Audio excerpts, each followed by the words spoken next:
My mother-in-law wrote my husband's ex's name on my birthday cake, so I pranked her back on hers. She went quiet, and I blocked her. Allow me to tell you about my mother-in-law, the queen of criticism. She made it apparent right away that she didn't like me or our marriage. Every time she entered our house, it was as if she had a radar for spotting flaws in everything. She had a secret plan to nitpick her way through our lives. Take this one instance. She stated that she preferred a specific type of tea and could not stand anything else. I thought I'd be the perfect host and get her that same tea, but it wasn't enough for her. As soon as she caught a scent, she acted as if I had served her some sort of deadly sludge and tossed it out, insisting she would never say she enjoyed something like that. But that was only the top of the iceberg. This woman had a knack for being snooty in the most innovative ways. She made sarcastic remarks about my cuisine, clothing choices, and even how I furnished our home. It felt like she had a personal vengeance against me. You'd think my husband would put his foot down and advocate for me, right? Well, he tried and failed. He'd always try to smooth things over, saying that she needed to respect our decisions and embrace me as a member of the family, but she wouldn't budge.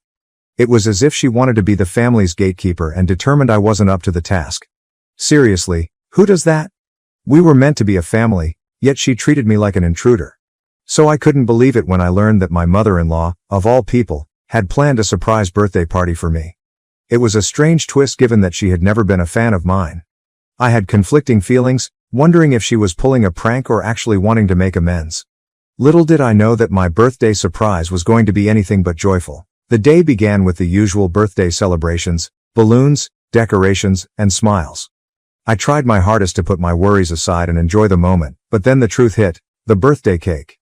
As they brought out the cake, I was delighted to see what it looked like. But imagine my surprise when I saw my husband's ex's name spelled out in huge, strong characters rather than mine. Seriously, how could this happen? I glanced to my mother-in-law, trying to figure out what was going on. She had a smirk on her face that suggested she was hiding something. Then she casually said that she had misspelled my name because she was becoming older and forgetful. Yes, right. It was evident that she did it on purpose. Who misspells their daughter-in-law's name and writes the ex's name on her birthday cake? It felt like a cruel joke, and I couldn't believe she had sunk so low. Everyone else seemed to be in astonishment, unsure how to react. I tried to remain calm, but deep inside, I was hurt and enraged. It was difficult not to take it personally, given all of her caustic words and disdain. When my husband saw the birthday cake, he was as surprised as I was. He sincerely wanted to surprise me with a unique birthday celebration, but his mother stepped in and offered to prepare the entire thing herself. It felt like a promising sign that she was now willing to try to improve our relationship. She expressed to my husband that she wanted him to have a good relationship with me and was willing to make an effort. It was as if she was playing the part of a compassionate and understanding mother-in-law, leading him to believe she had turned a new leaf. He had no idea that it was all a ruse, a devious scheme to ruin my birthday and harm me in the process. I did not want to ruin the party, so I simply smiled. I had other things planned. Now, let me tell you some backstory. My mother-in-law seemed to have a penchant for causing difficulties by comparing me to my husband's ex. It was ironic, because my husband had informed me that she had never approved of his ex. Talk about déjà vu. What made it even more humorous was that my mother-in-law had been my father-in-law's second wife. It was as if she had casually forgotten her own history while messing with ours. The irony was too real. The narrative of my father-in-law was a mystery in and of itself. My spouse knew little about his other family, and I hadn't provided much information either. We just knew that my father-in-law had two families, and his other family seemed uninterested in this one. We heard rumors about a distant and troubled relationship with them, but the specifics were kept under wraps. It was as if there was a hidden barrier that we were never supposed to breach. After a year of marriage, I discovered that my father-in-law's divorce from his first wife was caused solely by my mother-in-law. It was like something out of a soap opera, with family secrets and drama around every corner. I couldn't help but wonder if my mother-in-law's incessant comparisons were an attempt to establish herself and fill the shoes of my husband's first wife. It was as if she was attempting to erase the past and establish herself as the ideal wife. But no matter how hard she tried, she couldn't change the fact that my husband's prior marriage was unrelated to me. We were our own pair, with our own special love story. Coming back to the present, as I previously stated, I did not respond. I simply smiled at her mistake. My mother-in-law's birthday was the next day, so I decided to return the surprise. I decided to play a prank by writing my father-in-law's first wife's name on the birthday cake rather than my mother-in-law's. Of course, I pretended to be completely innocent, blaming the bakery for the mix-up. Oh, her expression when she saw the cake, it was amazing. She was furious, and I couldn't help but smirk. It felt like karma had come full circle. All those times she had belittled me and made me feel unworthy, and now she was the one suffering the consequences. She began yelling and throwing a tantrum, but I stayed calm and composed. My husband attempted to calm her down, but she refused to listen to reason. It felt freeing to watch her lose control for once. I innocently asked whether she was okay, appearing to be unaware of the situation. Inside, I was gleefully chuckling. But she stormed out, unable to take the humiliation. My husband seemed perplexed and inquired as to if I had done it purposely. I refused to admit the reality, so I pretended it was an honest mistake. Come on, I must have picked up the wrong cake, I said with a completely innocent smile. He was completely taken in. It was my little secret, my opportunity to give her back what she deserved.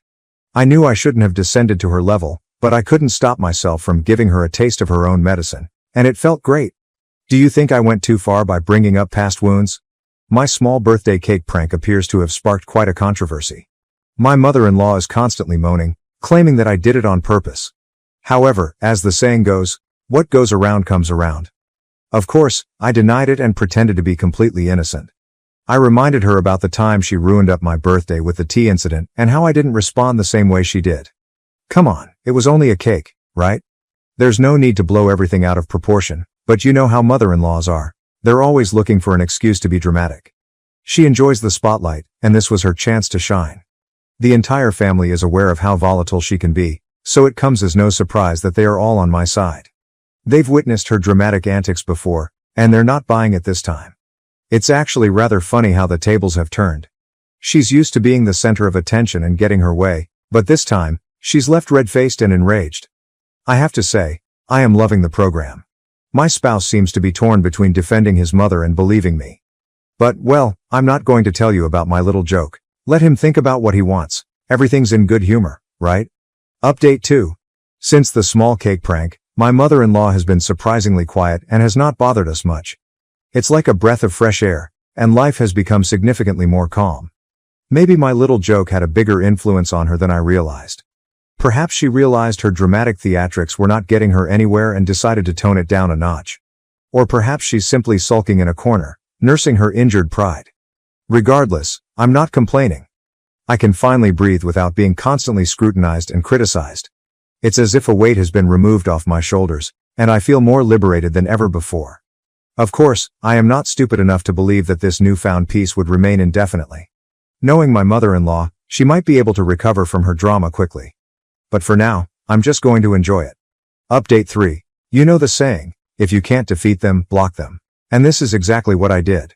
Life has been so much better since I decided to block my mother-in-law. No more nagging or drama, only lovely, peaceful silence. And thank you to everyone who supported me in the comments.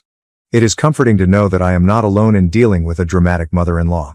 Your words of support have given me strength. When she confronted me about blocking her, I just acted calmly and blamed it on network troubles. Hey, a little white lie never hurts anyone, right? Furthermore, it's enjoyable to tease her a little. I must say, I'm loving my newfound power and control. Blocking her has given me a sense of freedom and calm that I never thought imaginable. It's as if I have the remote control for her drama, and I get to choose when to turn it on or off. To everyone dealing with a dramatic mother-in-law, be strong and don't allow anyone to knock you down. Until next time, be careful and live your best life. Bye for now. Opinion 1. NTA for sure. Dealing with a demanding mother-in-law may be a nightmare, and you took the necessary precautions to keep your sanity. Blocking her was a wise decision, because network troubles occur all the time, right? You deserve to live a tranquil, drama-free existence. Don't allow someone to guilt you into coping with unwanted karma. Continue doing you and enjoy the well-deserved peace. Opinion 2. NTA is my gal. Mother-in-laws can be a pain in the neck at times, and you may have to take action yourself. It's critical to prioritize your mental health, and if that means avoiding toxic people, then so be it. Stay strong, and don't let anyone make you feel guilty about putting yourself first. My mom sold my stuff and pawned my laptop. I called the cops, had her arrested, and filed a restraining order. Christmas dinner was almost finished when my father put down his fork, looked me directly in the eye, and said, "You are a burden, and you can no longer live with us." At first, I assumed I had misheard him. My mother let out a strange, nervous laugh, as if she wasn't convinced he was serious. But then he simply sat there, staring at me, waiting for a reaction. The room went silent. My younger sister Lily froze with her fork halfway into her mouth. She glanced at me with wide eyes, as if she couldn't believe what she'd just heard. I swallowed the slice of ham I was chewing and set my fork down. "What?" "You heard me," he stated. "You've overstayed your welcome. You need to move out." The reality check. I just sat there, trying to process. I was 23. I had a regular career and could have left long ago, but I stayed because they needed me. I paid the energy bill, internet, and groceries most weeks, which they couldn't afford because my father had been unemployed for years and my mother only worked part-time. I was not a burden. I was the reason the lights remained on in that house. And now, out of nowhere, I'm being tossed out like a useless freeloader. Mom has finally spoken up. "Maybe we should talk about this later." "No," Dad interrupted. "This is my house, I make the rules, and I say he's done here." Lily's fear. Lily set down her fork. She was barely 16, and I could tell she was afraid. She looked at our parents as if she didn't recognize them. What did it mean for her that they could throw me out so easily? I took a deep breath. I wasn't about to argue or plead. What if they wanted me out? Fine. But they were not prepared for what that really meant. I slumped back in my chair. "All right," I said. Dad sat up straighter, as if he had won an imaginary fight. Mom still looked uneasy, but she said nothing. Perhaps she was in shock. Perhaps she didn't care as much as I imagined she would. I stood up, grabbed my plate, and took it to the sink. I didn't want to give them the reaction they expected. Instead, I gazed at Lily, who remained tight and uncertain. I gave her a slight nod. She was the only one at the table that I still cared about. Dad sipped his drink, as if nothing had happened. Mom returned to picking at her mashed potatoes.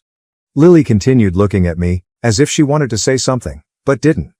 I did not remain to complete dinner. I just walked out. The silent goodbye. That night, I walked directly to my room, closed the door, and began packing. I wasn't going to waste time figuring out why they were doing this. If they wanted me gone, I was gone. However, this meant they would lose all I had paid for. And I wasn't about to warn them. I packed quietly, but I could hear them talking below. Mom's voice sounded low and terrified. Dad's tone sounded forceful, as if he were attempting to persuade her of anything. I caught bits and pieces. "He's old enough. We can handle it. He should have moved out years ago." An hour later, Lily knocked at my door. I opened it, and she slipped inside, closing it behind her. She appeared distressed, her eyes red as if she had been sobbing. "What the hell was that?" she said. "I don't know," I replied, tucking my laptop into my bag. "But I'm leaving tomorrow." She shakes her head. "That's crazy. You pay for everything? They can't even afford food without you." "Not my problem anymore." Lily bit her lip, clearly attempting to keep back more tears. "Where are you going?" "I'll figure it out." The fact was that I had some money saved up, but I had not intended on moving out so soon. I'd have to locate a place quickly, perhaps staying at a friend's for a while. But I wasn't concerned. I would be all right. They would not. Lily paused. "Can I?" She stopped herself. I knew what she'd ask. She wanted to join me. But she was still in high school, and as much as I disliked leaving her behind, I couldn't bring her with me. "You know they'd never let that happen," you said. She stared down at the floor. "Yeah." I finished packing while she stood there, as if she didn't want to go. Finally, she sighed. "You're going to regret this." I grinned. "I know." The next morning, I left before they even awoke. I hauled my bags downstairs, loaded my car, and took one last glance around the house. There's no sadness. No regrets. Just relief. Then, as I was driving out of the driveway, I entered my banking app and erased my name off all bills. Electric, internet, water. Even the Netflix account I had paid for each of them. Without me, everything would shut down within a month.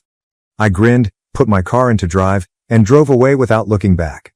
For the next few days, I stayed at my friend Jake's apartment while looking for a place of my own. His sofa sucked. His dog, Max, would not stop looking at me while I tried to sleep. His roommate repeatedly asked, "Are you staying forever?" But none of this mattered. Because I was free. No more paying for a house that I didn't want to live in. No longer pretending to appreciate a man who threw me out of Christmas dinner. No more being regarded as a walking ATM. I was finally doing something for myself. 3 days after I left, My phone started ringing. Initially, I ignored it. 7 missed calls from my mother. My father called me twice, which surprised me because he seldom did. Lily sent a handful of SMS. I also ignored those. Until she sent it. They're freaking out, the power's been cut off. I grinned. They honestly believed that the bills would magically pay themselves. Then, another text. Dad's losing his mind. He said you did something to the house. Oh, this was getting better. I could just imagine Dad stomping about in the dark, cursing at my mother while she cried over the Wi-Fi being down. An hour later, my phone called again. This time, I responded. The moment I took up the phone, my mother's voice hit me like a hurricane. Kevin, we don't know what happened. The power's out. The internet's down. The water bill. You didn't pay, I replied simply. Silence. Then, in a hushed voice. You paid for these? I nearly laughed. Are you serious? Who else did you think was paying for them? She paused. Your father said. She interrupted herself. I already knew. My father was too proud to acknowledge he didn't know how things worked. He presumably assured her that everything would be all right. That the house would function flawlessly even without me. Not my problem anymore, I said. Kevin, please, we didn't mean. I hung up. Not my problem anymore. I assumed that was the end of it. They would figure it out. Perhaps my father will finally get off his ass and get a job. Perhaps my mother would work more hours. Perhaps they will sell something to keep the lights on. Either way, it's not my concern. The next morning, I awoke to a message from my bank. Fraud alert. A suspicious login attempt was detected. I sat up fast, my heart racing. I checked my email. 3 additional alerts. Someone had attempted to enter my account. And I already recognized who it was. I quickly logged in and went over my purchases. Nothing had been taken yet. But there it was. An attempt to reset a password. Another failed login. Then a third. I clenched my jaw. My father must have been quite desperate, calling Lily. I phoned Lily, she responded right away. I was just about to call you, she said quietly. Dad's freaking out. He keeps yelling about money. He was on the computer all morning. I breathed sharply. Trying to get into my bank account. She was silent for a second before cursing beneath her breath. Does he have my old passwords? I inquired. Probably, she confessed. You know how Mom used to keep them in that little notebook by the computer. I knew it. My father must have gone through that, figuring I'd be stupid enough to continue using the same passwords from high school. Kevin, Lily whispered. Her voice shook. He's really pissed. I think. She paused. I heard shouts in the background. My father's booming voice, the banging of doors, and my mother crying. I think he's going to do something stupid. Lily's words sent shivers down my spine. What do you mean? What did he say? I inquired, squeezing my phone more tightly. She lowered her voice. He's saying you ruined us. That you did this on purpose to screw him over. He's talking about calling the cops. I nearly laughed. For what? Not paying his bills? I don't know, she hissed. He's losing it. Mom's crying, saying she'll talk to you, but he won't listen. He keeps saying, he's not gonna get away with this. Kevin, I think he wants to go after you. That took the smile off my face. I had expected my father to get desperate. To beg. Perhaps even try to guilt trip me. But to believe he would gain revenge on me? That was a new level of foolishness. Locking down everything. Lock your door, I instructed her. If he does something crazy, call me. I hung up and quickly changed all of my passwords. Bank accounts, email, streaming services, even my Amazon login. Then I called my bank to report the hacking attempt. They had locked my account so tightly that I even had difficulty logging in for a few hours. I assumed that was the end of it. I was completely mistaken. That night, Jake and I were hanging out in his apartment, playing some ridiculous Xbox game. Then, bang! Someone slammed the door. Hard. Jake paused the game. Are you expecting someone? I was not. I already got a horrible feeling. I got up, walked to the peephole, and my stomach dropped. It was my father. He was standing in the corridor, hands clenched and breathing like a bull prepared to charge. Jake asked, "Who is it?"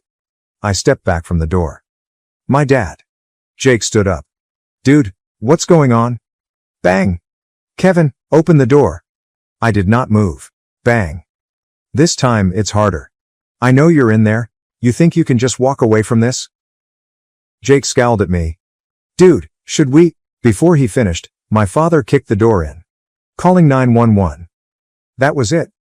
I grabbed my phone and called 911. My dad just showed up at my apartment, I told the dispatcher. He's banging on the door, yelling at me, and he just tried to kick it in. Jake stepped back. Kevin, this is crazy. I met his gaze. Yeah, I know. I held the phone to my ear while my father continued yelling, You ungrateful little. You think you can just walk away? You owe us? You? Sir, officers are on their way.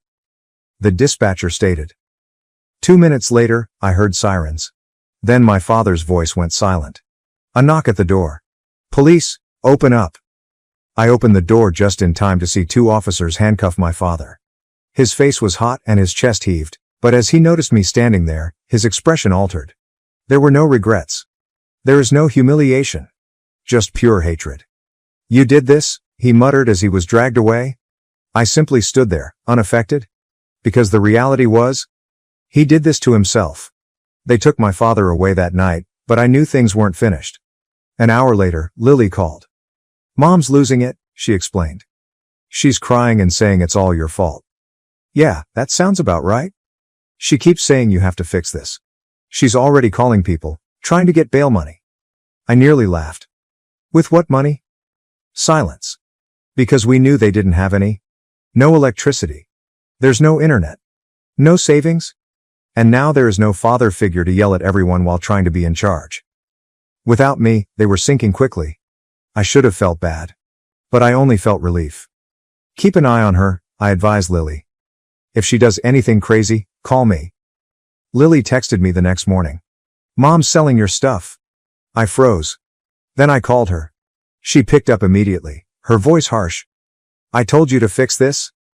Are you selling my stuff? A pause. Then, bluntly, we need money, Kevin. I clenched my jaw. So you're stealing from me? You don't live here anymore, she yelled.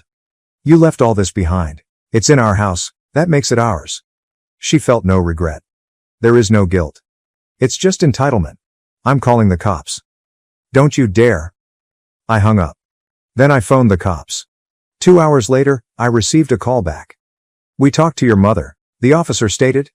She wasn't happy, but she's agreed to hold your things until you can pick them up. I messaged Lily. I'm coming over. But I should have realized they were not prepared, because when I arrived at the house, something made my stomach plummet.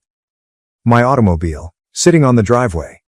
It should not have been there, I had left it at Jake's flat. I turned off the engine, my heart thumping. My car wasn't simply here. It had been driven. The front seat was folded back, as if someone had sat in it. The glove compartment was open, and, worst of all, the gas tank was nearly empty.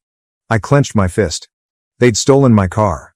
The confrontation before I could exit, the front door swung open. My mother stepped outside, arms crossed. You called the cops on me? She remarked.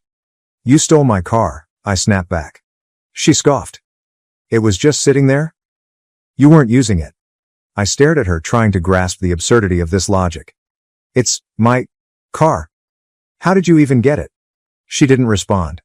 But I already knew. They had an extra key. Mom, I said, my voice dangerously calm. If you don't give me my key, I'm calling the cops again. Her expression flickered for a second. Then, without speaking, she stormed inside. A minute later, she returned and threw the key at me. It struck my chest and landed on the grass. There, she spat. Happy? I picked it up, trying not to be angry. I'm taking my things. And then I'm leaving, for good.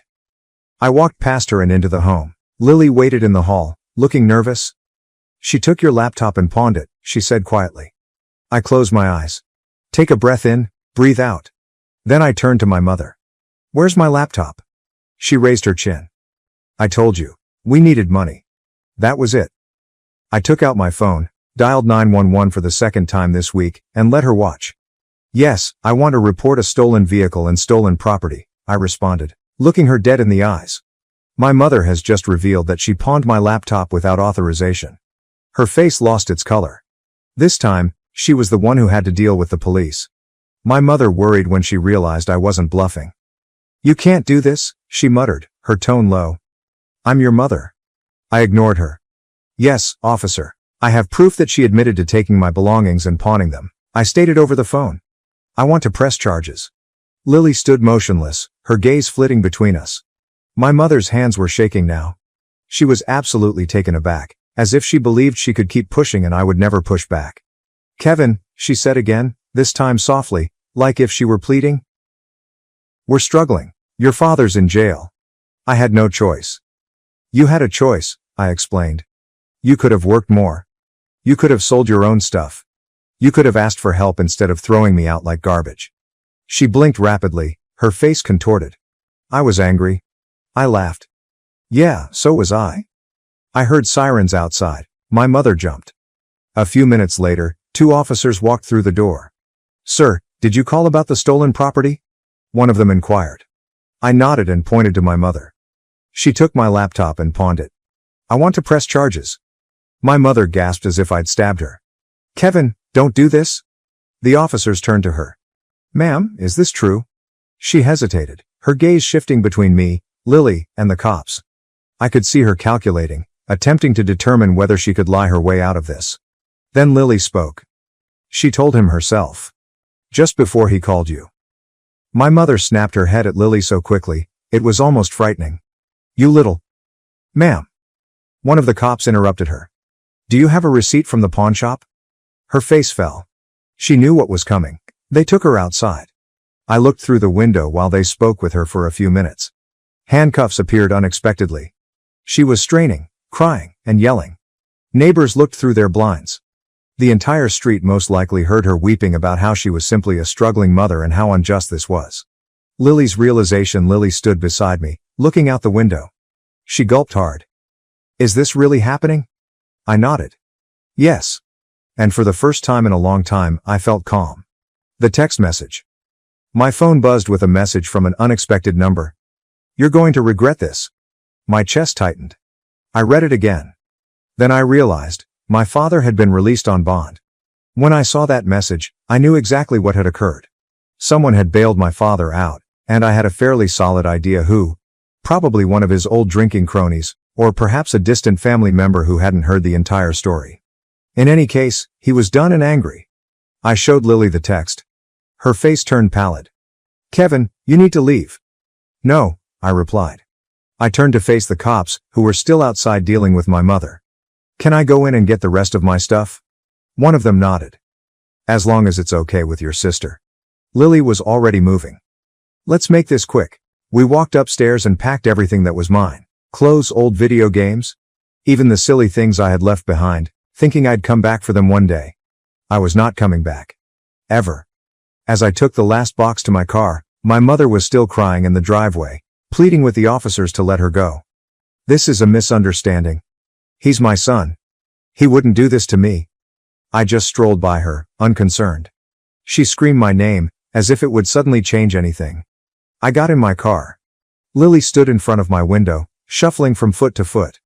I don't want to stay here. I exhaled. I know you don't, but you only have 2 years until you're 18. She nodded with watery eyes. I'll be fine. I'll just be quiet and keep my head down. Call me if anything happens. She nodded again. Then headlights arrived on the roadway. An automobile turned onto our street. My stomach sank. It was my father. He pulled up right as I started the engine. He hardly had time to go before I put it in reverse and backed into the street. He stared at me with hatred in his eyes, as if he were about to approach and try something. I rolled down my window just enough to carry my voice.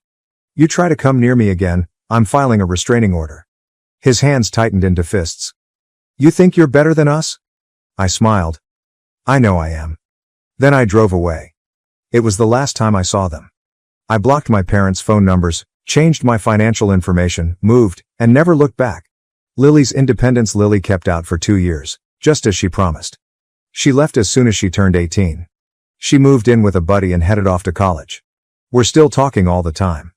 The consequences? My parents? My father never had a job. My mother lost the house a year later. They bounced around for a while, destroying relationships with family. And the last I heard, they were renting a dilapidated flat in a poor neighborhood.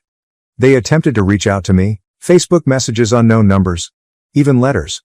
I never responded because they had made their pick for Christmas dinner, and I made mine. My parents disowned me and cut me out of their will because I'm not their biological child, but inheriting from a distant relative changed everything. Let us start from the beginning. My life changed dramatically when I was 14. Around this time, my mother decided to relax again, this time with a man whose previous marriage had produced a son. Jake, already 3 years older than me, was 17. Let's also admit that we didn't get along right away. The ink on their marriage certificate had hardly dried when the tension began to rise. At first, it was the tiny issues that arise when strangers are notified that they are suddenly family and brought together. Jake would leave dirty dishes in the sink, assuming they would clean themselves. Of course, I was the one who got a lecture from my mother or new stepfather about the kitchen mess. Alternatively, I would see my shampoo disappearing faster than usual, only to discover Jake with perfectly maintained hair that appeared to have resulted from using my favorite product. It was strange, but I felt upset by more than just Jake's antics. Tom, my stepfather, handled things in the same manner. I seemed to be the problem whenever things went wrong. He'd think I was responsible without even asking. Then there was my mom. She was too focused on making this new family dynamic work to see what was happening. She'd brush it off, cover for Jake, and pretend everything was fine. I could immediately detect the difference in expectations. Mom and Tom announced they were expecting a kid around a year into our difficult living situation. At that time, everything changed. Suddenly, everything revolved around the newborn. The house required renovations, and guess which room was chosen for the nursery? Exactly, mine. I was shoved into a cramped, claustrophobic guest room with barely enough room for my possessions. It felt like a demotion, a clear sign of my role in this new family structure.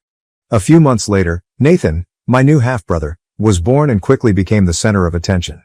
Jake felt the same shift and grew even more entitled. He dropped out of college and moved back home, bringing with him a whirlwind of late-night parties and questionable pals who came and went at all hours. Tom dismissed my protests about the noise and trash, while my mother simply looked sorrowful, as if to say, "What can we do?" It was infuriating. I started spending more time at friends' places, anywhere I could find routine. My escape ended up being school. I stayed as long as I could, joining every organization and taking extra classes. It was more than just adolescent defiance. It was about survival. Home became a place where I always felt as if I was walking on eggshells, waiting for the next explosion. It was suffocating. One evening stands vividly in my mind.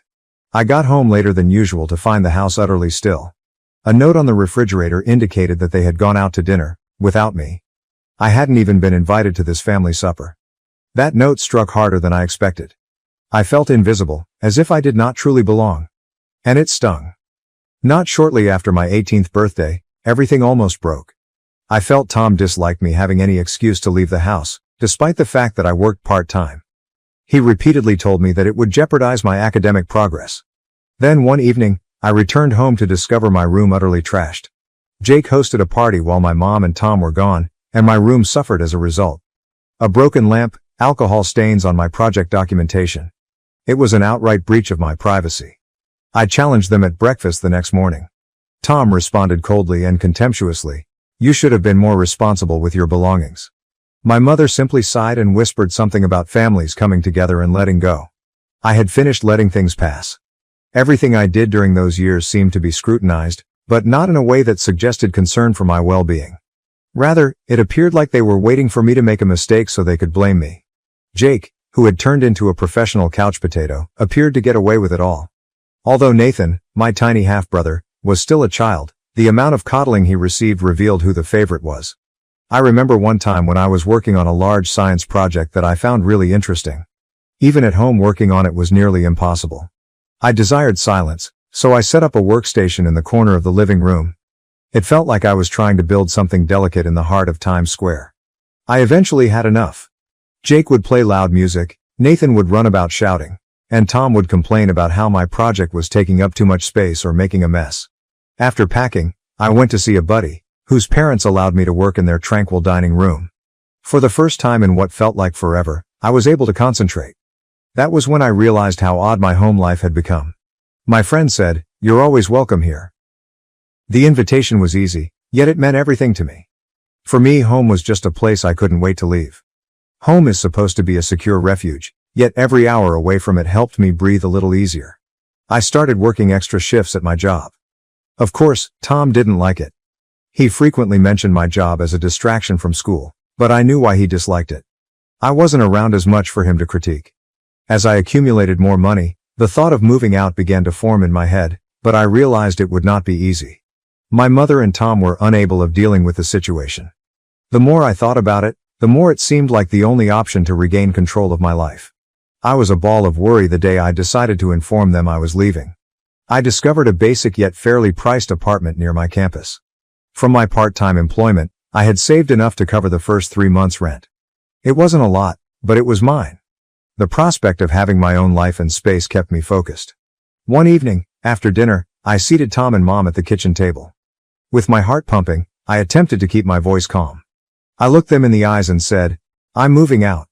The room became silent, and I could feel the tension mounting. You could have heard a pin drop. Tom was the first to reply.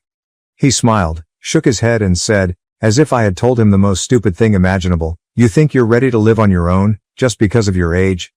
His voice was filled with amazement and a trace of mockery. At first, my mother said nothing. She simply sat there, staring down at the table, her expression unreadable.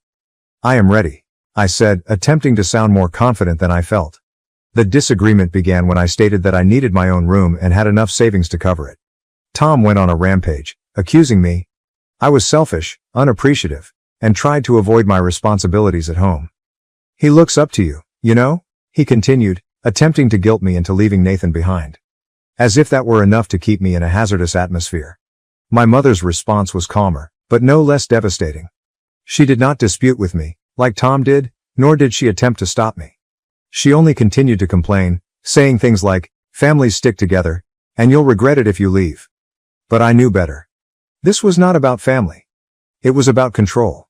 I stayed put not because I just desired my own space, but because I needed it for my emotional and psychological well-being. I felt like an outsider in my supposed home. I was tired of being held accountable for things beyond my control and of attempting to fit into a family that had made it apparent that I was not actually a member of it. I spent the following few days preparing. Every item I packed into a box felt like a step closer to independence, even though it wasn't easy. My mother entered my room on the morning I was supposed to leave. I readied myself for another battle, but it never happened. Instead, she helped me pack discreetly. Our conversation was brief. She asked whether I needed extra boxes or offered to donate old utensils. We both appeared to be avoiding the actual concerns, making light talk to avoid admitting that this was the end of something. Later that day, when I locked the door to my new flat, I experienced an uncommon range of feelings, including relief, grief, excitement, and worry. I was now living completely on my own. It felt simultaneously liberated and terrible. The first few nights were the most challenging. The flat seemed overwhelmingly empty and quiet. I found myself longing even the disagreeable sounds of home, like Jake's loud music, Nathan running around, and Tom's incessant nagging. However, as the days passed into weeks, I grew to cherish the silence. For the first time in years, I could actually breathe. I no longer had to tiptoe around the house, worrying about Tom's mood swings or whether Jake had hosted another party. I could come and go as I liked, eat when I wanted and sleep uninterrupted. It seemed like I was finally discovering who I was beyond the insanity of my family. A new type of freedom. Life rapidly found its groove. I balanced work, education, and maintaining my modest apartment. It was not flashy, but it was mine. My connection with my mother and Tom improved slightly after I moved out of their house. I kept my distance but saw them sometimes, which made things easier. Then, unexpectedly, I received a call from my mother. Her speech was muted and more light than normal. "Tom's been thinking about his will," she added, simply as if discussing the weather. "He wants to make sure everything is in order." I reacted hesitantly, not sure where this was going. After a pause, she said, "He has decided to include Jake and Nathan but not you. Because they are his biological children, he believes it is more rational." There it was. It stings. Although I hadn't expected much from Tom, seeing it stated so bluntly hurt me harder than I anticipated. It wasn't about the money, but about the message. The reminder that, despite all these years, I was still not regarded as a member of the family. I forced myself to answer neutrally. "I understand." Mom, maybe sensing the hurt, hastily attempted to ease the impact. "You understand, this is just legal things. It doesn't impact our feelings for you, right?"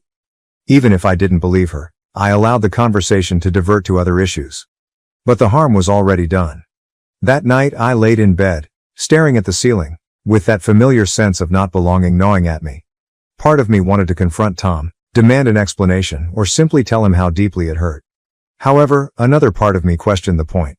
For years, that family had not felt like a part of me, so why should it matter now? I ultimately decided to back off. I reduced my visits, stayed busy with school and work, and spent more time cultivating relationships with people who actually appreciated me. Friends, instructors, and co-workers who loved me for who I was, not for what I could contribute or because we had once shared a home. These were the individuals that mattered. The anguish from Tom's will and years of feeling like an outsider began to recede. It wasn't an overnight metamorphosis, but the hatred subsided, though it would occasionally boil up, especially at family events, when I saw Jake and Nathan relishing in the spotlight. I began to realize that some things were beyond my control. I started establishing my own family and sense of belonging. A few months later, Tom recovered from his health scare and their lives resumed to normal. Then came the actual test. I was invited to a family dinner to celebrate Tom's recovery. I went out of responsibility, rather than choice. The evening was just as awkward as I expected. Tom talked about his recuperation. Everyone gushed about Nathan's newest academic accomplishments, and Jake boasted about a new job he had suddenly landed. I sat there relatively silent, and it was painfully obvious that I was the odd one out. However, this time it stung less. I had come to terms with my status in the family. I was the outsider, yet there were individuals in my life that cared for me for myself, not because of family obligations or shared DNA. I made an excuse about an early start and went after dinner. As I drove home, I felt a weight lifted from my shoulders. I'm good, I told myself. Really good. I dealt with the emotional impact, faced the truth of my situation, and emerged stronger and more confident in myself than ever before. For the first time in years I felt peaceful.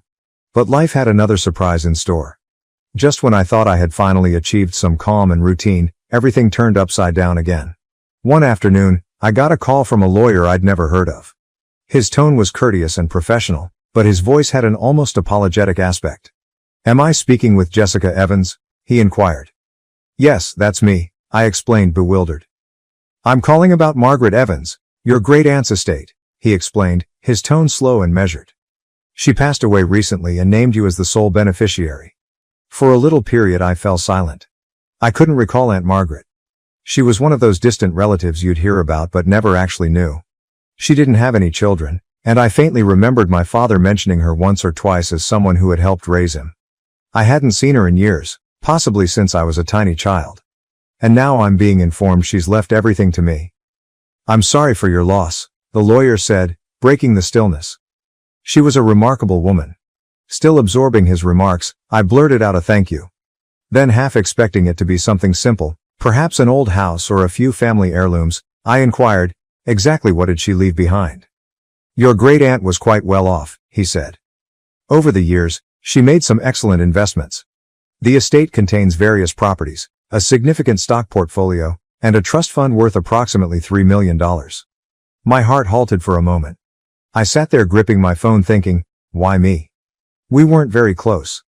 When I was younger, I paid her a few trips, but our relationship was never genuinely strong. My mind could not fully grasp it. The attorney then stated, "She left a letter for you. I will forward it together with the other documents." He noted that she went into greater detail regarding her decision. After we hung up, I sat there staring at my phone, trying to make sense of everything. Why did Aunt Margaret chose me to inherit everything? I scarcely know her. Was this some kind of mistake? The next few days were spent meeting with the attorney, signing paperwork, and discovering exactly what I had inherited. There were houses, stocks, and personal stuff in addition to the money. Aunt Margaret's letter, however, impacted me deeply. In it, she stated that she had always appreciated my independence and saw in me a reflection of herself at my age. She described me as determined, self-sufficient, and capable of creating a life on my own, qualities she thought she lacked when she was younger. She wanted to offer me the opportunity to spend her riches for something meaningful. It was overwhelming. Here was this relative I barely knew, who saw something in me that my own family hadn't noticed. She appreciated and chose me. My initial move was to purchase a tiny home. Though it wasn't lavish, it was mine and represented a new chapter in my life. Thinking about long-term financial security, I also bought a rental property and invested the leftover monies. I spoke with a financial expert to ensure that I made sound judgments. It seemed weird. In the course of a week, my life had entirely changed. I no longer had to scrape by or wonder how I would make ends meet. For the first time, I felt truly secure and free. However, freedom brought a new set of challenges. At first, I didn't notify anyone about the bequest, even my relatives. Given our tumultuous past, I knew the news would not be well received. I owe them nothing. But secrets have a way of getting out, and mine was no exception.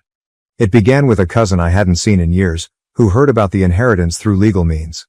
My mother found out before I did, and the rest of the family soon followed suit. The phone calls started almost immediately. First, my mother called in an unusually cheerful and inquisitive tone.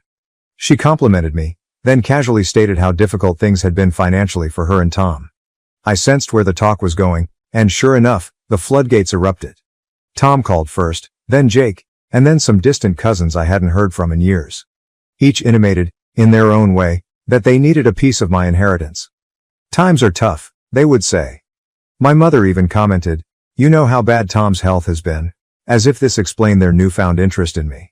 They all seemed to have forgotten about me, but only as a possible ATM. I was overwhelmed with requests for money, loans and gifts. It felt like vultures were circling, waiting for their time to swoop down. I felt overwhelmed. For a brief period, I considered quitting up, questioning whether holding on to the bequest was selfish. But then I remembered all the years I'd spent feeling like an outsider in my own family, being blamed, discarded and ignored. I had worked hard to earn whatever I had before this windfall. I had gotten it through college on my own without their help, and now that I had some stability, they wanted to take it away. When I was struggling, none of them volunteered to help.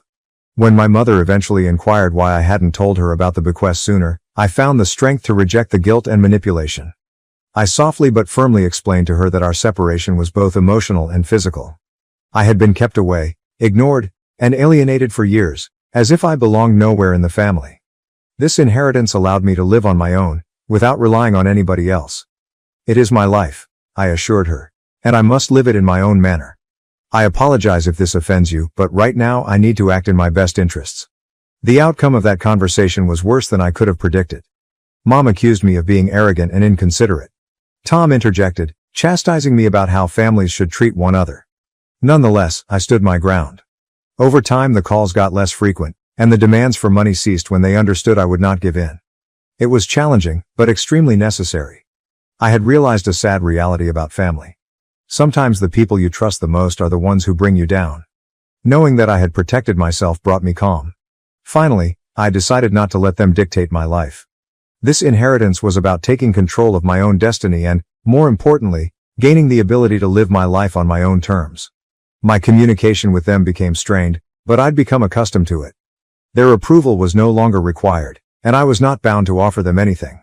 I had friends, mentors, and people who actually cared about me, not because of familial obligations, but because of who I was. The big surprise came from an unexpected source. My younger half-brother, Nathan. I unexpectedly received a clumsy handwritten note from him. "I'm sorry for asking for money. I miss you," he wrote in his untidy handwriting. Though little, this step meant a lot to me. Nathan, barely 14, was reaching out in his own way. After that, we started texting. Little conversations about his school and interests, nothing too serious, but it was something. It was the start of a modest bridge between us, even though I wasn't optimistic about reconciling with the rest of the family. I was creating a life for myself, free of need on anyone else. For the first time in years I felt completely free. However, the impression of tranquility was fleeting. Just as I thought things had settled down, my mother contacted me again a few weeks after Nathan's letter. This time, she wished to talk things over. I could tell this wasn't going to be a chat about reconnecting or finding common ground, so I agreed to see her in public in the hopes of keeping things nice. We met at a nearby cafe and the vibe was unsettling from the start. She rarely inquired about my life or how I was doing. Instead, she got right into how difficult things had been financially since Tom's health crisis and how Nathan's private school fees were stacking up. I sat there, listening, feeling like an outsider in her list of troubles. It quickly became evident why she had requested to meet. She also added that they were thinking of upgrading the house and that she really needed a vacation to relieve her stress. It was clear she was not there to heal our relationship. She was there for a single reason. Finally, I could not stand it any longer. I cut through the tension, saying, "Mom, just get to the point." She looked me in the eye and said, without hesitation, "I expect you to write me a check for $1 million. I nearly choked on my coffee. "Excuse me?" I asked incredulously. She did not waver. "It is only fair. Technically, since it came from your father's side of the family, all of that money should have been mine. I was shocked. Her entitlement and audacity were astonishing. She sat there, casually demanding $1 million as if it was her birthright. I said bluntly, trying to keep my voice steady, "I'm not giving you $1 million." Her tone moved from entitled to plain angry, and her expression became severe. "You have always been unappreciative of everything we've done for you," she told us. Her remarks painted me as a criminal for not turning her the money she claimed she was owed. Without turning back, I paid the money and left the cafe. It still surprises me that my own mother attempted to guilt me into giving her money to which she had no right. What followed was even worse. A few days later, my mother started circulating rumors. She informed everybody who would listen that I had stolen the inheritance, saying it was rightfully hers, and accused me of hoarding it out of greed. Suddenly, relatives I hadn't heard from in years began calling, either to support her or to pressure me into sharing the money. The hypocrisy was staggering, especially given that Tom had omitted me from his own will because I wasn't family. Even Tom got involved, writing me a long guilt-ridden text about how I needed to consider the family and make more inclusive decisions. I reacted in a single sentence. "You didn't include me in your will because I'm not family, remember?" That shut him off for a while. But the drama did not end there. Things got heated when I received an official-looking letter in the mail. To my amazement, my mother was suing me. Yes, you read that correctly. She was suing me for a share of the inheritance, claiming that as my father's widow, she was entitled to a large amount of the money. I was stunned. Was my own mother dragging me to court? I could not believe it. At first I was afraid, expecting a protracted and costly court battle. I called my attorney, who laughed after reading the letter. "This is a joke," he remarked, flinging the letter away. "The will is airtight." He next investigated the so-called attorney who had sent the letter. The phone number was disconnected, and the address on the letterhead was for a decrepit building under construction. It became evident that my mother and Tom had engaged a dodgy, most certainly fraudulent lawyer in a last-ditch attempt to terrify me into paying them money. While I was happy that the lawsuit was unfounded, I was also terribly disappointed. Their willingness to go to such lengths for my inheritance was surprising.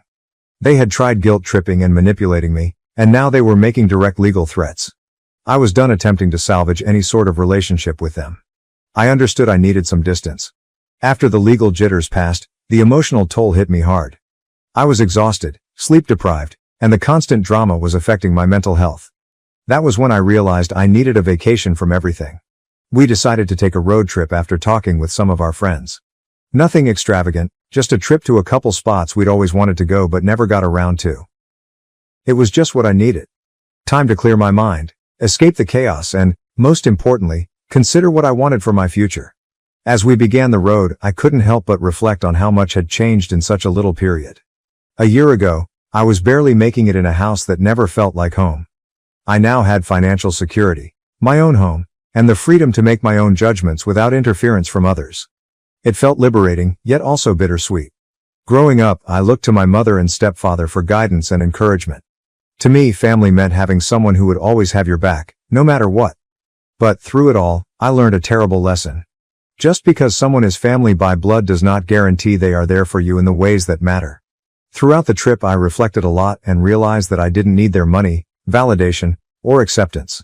I had everything I needed, and the relationships I actually valued were those I had formed with people who loved me for who I was, not what I could offer them. In little ways, my friends, colleagues, and even Nathan expressed more genuine care for me than my mother or Tom ever did. Following the trip, I decided to write letters to each family member who had attempted to influence me. I did it for me and not for others. It was my way of achieving closure, expressing what I couldn't say in the heat of the moment.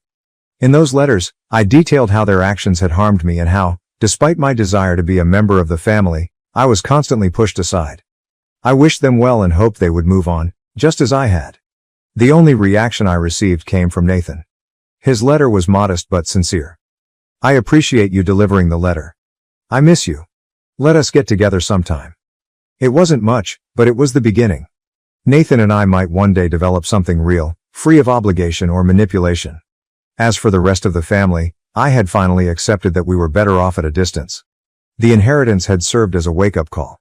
Not just a financial boon, but also a revelation about my true family. It wasn't the folks who raised me. It was those who supported me when I had nothing to offer but myself. Looking back, I don't have any regrets. I stayed firm, safeguarded my future and found peace by letting go of the poisonous connections that had been holding me back. Life has a peculiar way of teaching us what is actually essential, and I'm glad for that, no matter how harsh the lessons were. Sitting in my own home, surrounded by people who feel more like family than my actual relatives ever did, I know I'm precisely where I should be. Am I the asshole for cutting ties with my dad after years of being blamed for my mom's death and refusing to pay his rent? Since the day I was born, my life has been challenging. You see, my mother died in the hospital while giving birth to me. After that, I was raised by my father, who somehow held me, a physical baby, responsible for his wife's premature passing. Not a day went by during my upbringing in our home without my dad reminding me, in his own cruel manner, that I was the reason my mother disappeared. He would never stop telling me that he never truly wanted me and that my birth had taken away the person he loved the most. He would remind me that I had to work hard and live up to the enormous price my life had paid. If not, my mother's passing would have been pointless. Hearing those cruel remarks as a child was terrible, as you may understand. I was too young to completely comprehend the intricacies of wrath, sorrow, and sadness. I also needed my mother, but she was no longer with me, and the only parent I had left acted as though I were the issue. Instead of protecting me, guiding me, and providing me with comfort, my father became the one who never stopped reminding me that I was not welcome in his life and that my very presence was a curse. It was quite challenging to grow up in that setting. I frequently felt bad just for breathing and existing. At times, I longed to speak with him and express how wounded I was by his remarks and how they made me feel as though I didn't belong, even in my own house. But I didn't speak because of fear.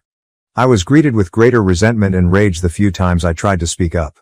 The outcome was a childhood characterized by a strong feeling of isolation and loneliness. I felt like I was always on edge, trying to prevent my dad from being even more resentful of me, while other children had parents that supported them, consoled them when they were depressed and made them feel comfortable. The existence of so much resentment and hate toward that aspect of myself that I couldn't alter, the mere fact that I was alive, was just as painful as the absence of love. I made an effort to comprehend my dad's suffering in spite of everything. I was aware that Dad had been devastated by the loss of my mother and that he had never really recovered. However, that didn't make it any simpler to live with the consequences of his statements. As a young child, I was attempting to figure out where I belonged in a world that frequently seemed unfriendly and chilly. I still secretly yearned for his acceptance, love and approval in spite of all the hurt. Despite everything, I always hoped to somehow make my dad proud. Every time I brought home a report card with decent scores, I recall the excitement I felt, hoping that perhaps this time would be different. Excited to show him what I had done, I would approach him in the hopes of receiving a grin or a supportive remark, anything that would give me the impression that I was enough in his eyes. However, it was always the same. He would groan, hardly look at my grades, and advise me to keep working harder at my studies because they were still not good enough. He would argue that it wasn't a huge deal because hundreds of other children could receive the grades I did. I was greeted with disinterest and a continual reminder that I wasn't living up to his standards rather than pride or satisfaction. For him, no matter how good I performed, it was never enough. I was affected by his disapproval in areas other than academics. Every time I wanted to engage in extracurricular activities with my friends or play sports, he would quickly put an end to it. I was informed that my studies were the only thing I needed to concentrate on in order to leave his house as quickly as possible. I was reminded by those hurtful remarks that I was not a child to be cherished and cared for, but rather a burden. I didn't have the same parental support as my peers, who would talk about how their parents pushed them to pursue their interests and cherish their youth. I was always reminded that I was only a visitor to his home and that I had to follow instructions or face expulsion. The weekends, which ought to have been spent unwinding or enjoying friends, were no exception. Even if all I wanted to do was go to the park or hang out at a friend's house, he would go on a tirade about how I was squandering his money if I ever asked to go out or spend time with my friends. He'd start a tirade about how hard he was working to pay for my education and how I had no right to squander time or money on friendships. It seemed like he instinctively judged anything that made me happy or gave me a sense of normalcy to be trivial or undesirable. His reaction to my 15th birthday stands out as one of the most agonizing memories I have. For me, it was a day of dread, yet most children anticipate their birthdays with joy, organizing parties or get-togethers with friends. He disliked me celebrating my birthdays every year, but I believed that year would be different. I wanted to get some pizza and watch a movie with my pals. He had a fuss when I eventually plucked up the nerve to approach him for money. He yelled at me, saying that since it was also the day my mother died, I had no right to enjoy the occasion. He made it plain to me that I should never even consider having a good time on my birthday since it would always be the worst day of the year for him. I never celebrated with my pals because of this. As you might guess, I eventually learned from all of these recurring situations that my dad obviously detested me and didn't want me around. I felt like I was always walking on thin ice, trying to avoid doing anything that would make him angry or disapprove, as a result of the incessant rejection and criticism. I gradually discovered how to keep my aspirations to myself. I knew it would only result in disappointment and hurt, so I stopped looking to him for encouragement or acceptance. In order to get out of my dad's house, I put all of my effort into achieving good marks and did my best to be strong for myself. I eventually saw the results of all the effort, tenacity, and resolve I put into my studies. I still recall the day I was accepted to a prestigious institution with a full scholarship. It was a mixture of pride and relief. At last, I was leaving the house, escaping my father's controlling influence and beginning a new phase of my life where I could live as I pleased. I felt as though a tremendous burden had been removed when I left home. I was genuinely free for the first time in my life. I had some of the best times of my life throughout those 4 years of college. It was a time of joy, progress, and self-discovery.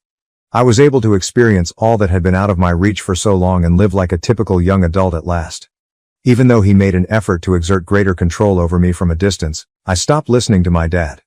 I'd had enough of living under his rule. It was time for me to take charge of my life and create the life I want. Even with my newfound independence and the excitement of college life, I never lost sight of my objectives. I maintained my good marks because I was eager to take advantage of the chance I had worked so hard to obtain. However, I also made sure to have fun and take advantage of everything that college had to offer. I joined clubs, attended parties, made new friends, followed my interests, and at last began to live my life as I had always dreamed.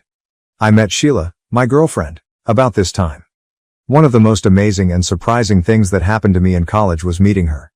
There was something about Sheila that captured my attention right away.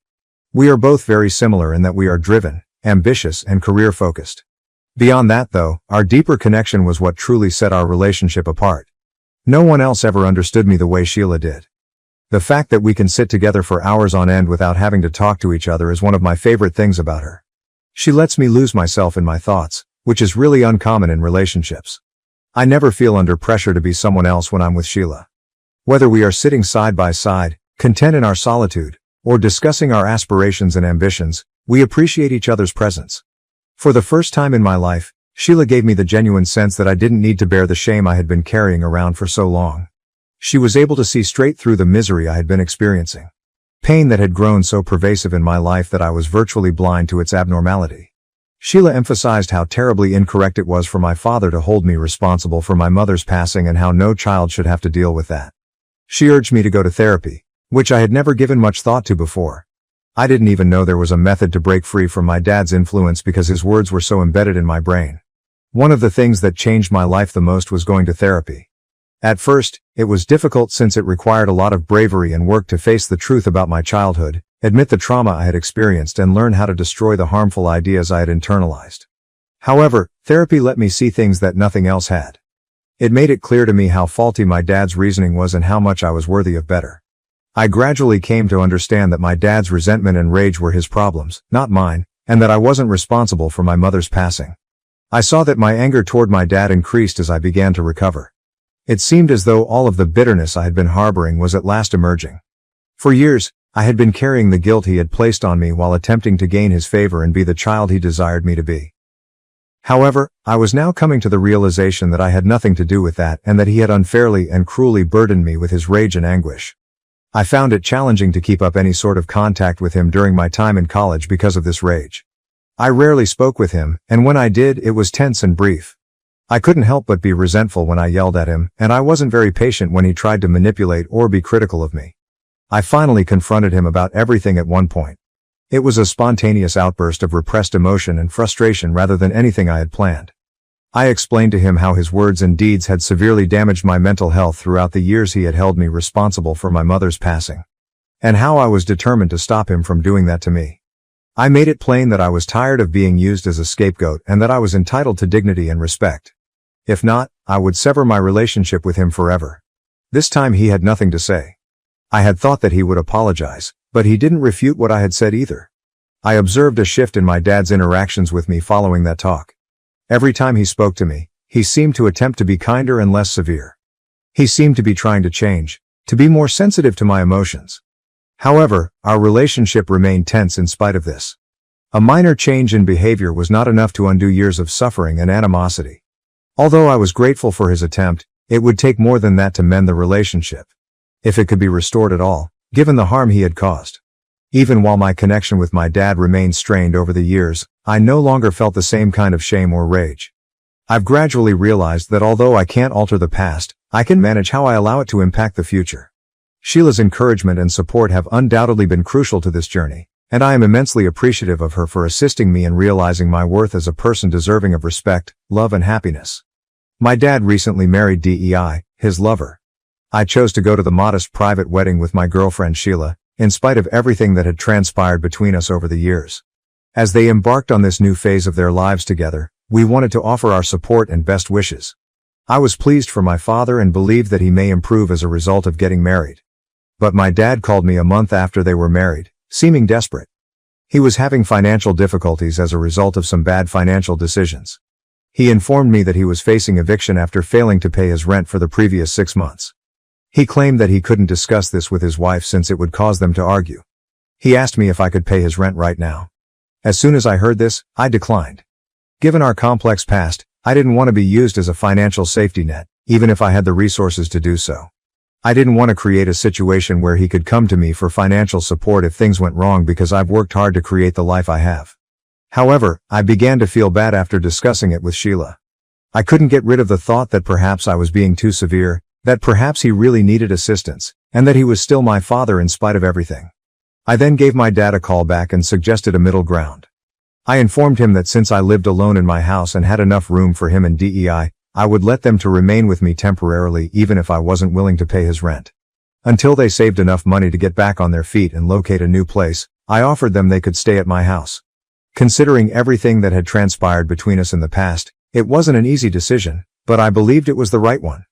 I made it apparent that this was only a short-term solution and that I wanted him to put in the effort to get back on his feet. After considering my offer for a while, my dad finally gave me a call and accepted the deal. He and DEI moved in with me in 2 weeks, and I prepared a guest room for them. For us all, the first month or two was a time of transition. I hadn't lived with my dad for years, and we had changed significantly since then. I was no longer the adolescent who had to put up with his remarks in silence. I had my own life, rituals, and habits as an adult. Unfortunately, his previous patterns quickly reappeared. As though nothing had changed, my dad began making remarks about my habits and manner of life, including how I spent my time, maintained the house, and even handled my daily tasks. He seemed to have something to say all the time. However, I had changed from who I was before. I wasn't going to give him that much control over me this time. Every time he began to criticize me or try to dictate how I lived my life, I would tell him to stop. I would make it plain that, particularly while residing under my roof, he had no right to criticize my decisions. I was forceful, but I wasn't impolite. I refused to let him tell me how I should live any longer. Naturally, his wife, Dee, was not pleased with this. She said a few of times that I should respect my father. She would explain to me how much he had given up. Since I knew the truth about him and she obviously didn't know about half of the things he had done to me as a youngster, I would just shake my head. Although I respected my father, I wasn't going to let him control me or override my decisions. I wasn't going to repeat the cycle of sacrificing my happiness to satisfy my father, something I had done for far too long. Nevertheless, I would simply remain silent any time DEI made those comments because it wasn't my place to tell her the truth about my dad. There was no point in arguing about it. Although I was aware that cohabitation would be difficult, I thought that eventually we could all figure out how to get along without too much conflict. However, one evening after a particularly demanding workday, I returned home to discover my dad and his wife watching TV in the living room. The kitchen was overflowing with dishes, and the house was a complete disaster. Since I had frequently reminded my dad and his wife that they needed to do their fair share of the housework and that it was his day to clean, I questioned him about why he hadn't done it. "You know," Dad began in that tone that always made me tense, "you're a grown-up who I raised all by myself after your mother died. Asking me to perform additional work for you at this age should make you feel embarrassed. You're capable of doing the dishwashing yourself." Hearing such statements infuriated me so much that I retorted, "You know what's truly embarrassing? The fact that you were the one who pleaded with me to move in for free. And now you're sitting here on my couch, in my home, eating my food, watching my TV and giving me directions. This entire time, neither you nor your wife have offered me any assistance. You know what? You can just pack your bags and depart at any time if you don't feel like doing the dishes. My father simply looked at me, surprised by how strongly I had responded. For an instant I feared he may actually stand up and storm out of the tense quiet. But knowing that he had nowhere to go, I turned and left the room, slamming the kitchen door behind me as my heart raced with impatience and rage. When I came downstairs the following morning, DEI and I were by ourselves in the kitchen. It's likely that my dad left early for work. DEI asked if she could speak with me as I was ready to leave the kitchen. I decided to sit down and listen even though I wasn't totally sure what to anticipate. DEI looked serious as she started to explain to me how upset my dad was following our talk the night before. She claimed that given the amount of money he had allegedly spent to assist me in purchasing my home, I had no right to treat him in that manner. My dad hadn't provided me with any financial support since I left for college, so I was understandably shocked.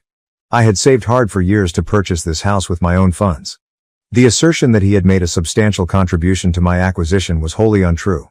When I asked DEI what she meant, she clarified that my dad had told her that he had contributed to my property purchase by using some of his savings. It seemed almost funny to me that this was the story my dad had given her, and it was like a light bulb going out. DEI persisted in saying that I should be thankful for the assistance my dad had allegedly provided me before I could reply. She believed that since he was having financial difficulties, it was only right that I begin paying him back some of that money by housing them while they were living with me. She argued that since this was essentially my dad's house as well, it was the least I could do in light of the alleged financial sacrifices my dad had made for me. I couldn't help but giggle at DEI as I continued to stare at her face. I mean, I couldn't take it seriously because it was all so ridiculous. When I eventually stopped laughing, I told her the truth. My dad hadn't paid $1 and I was the real owner of the house. Her expression was priceless.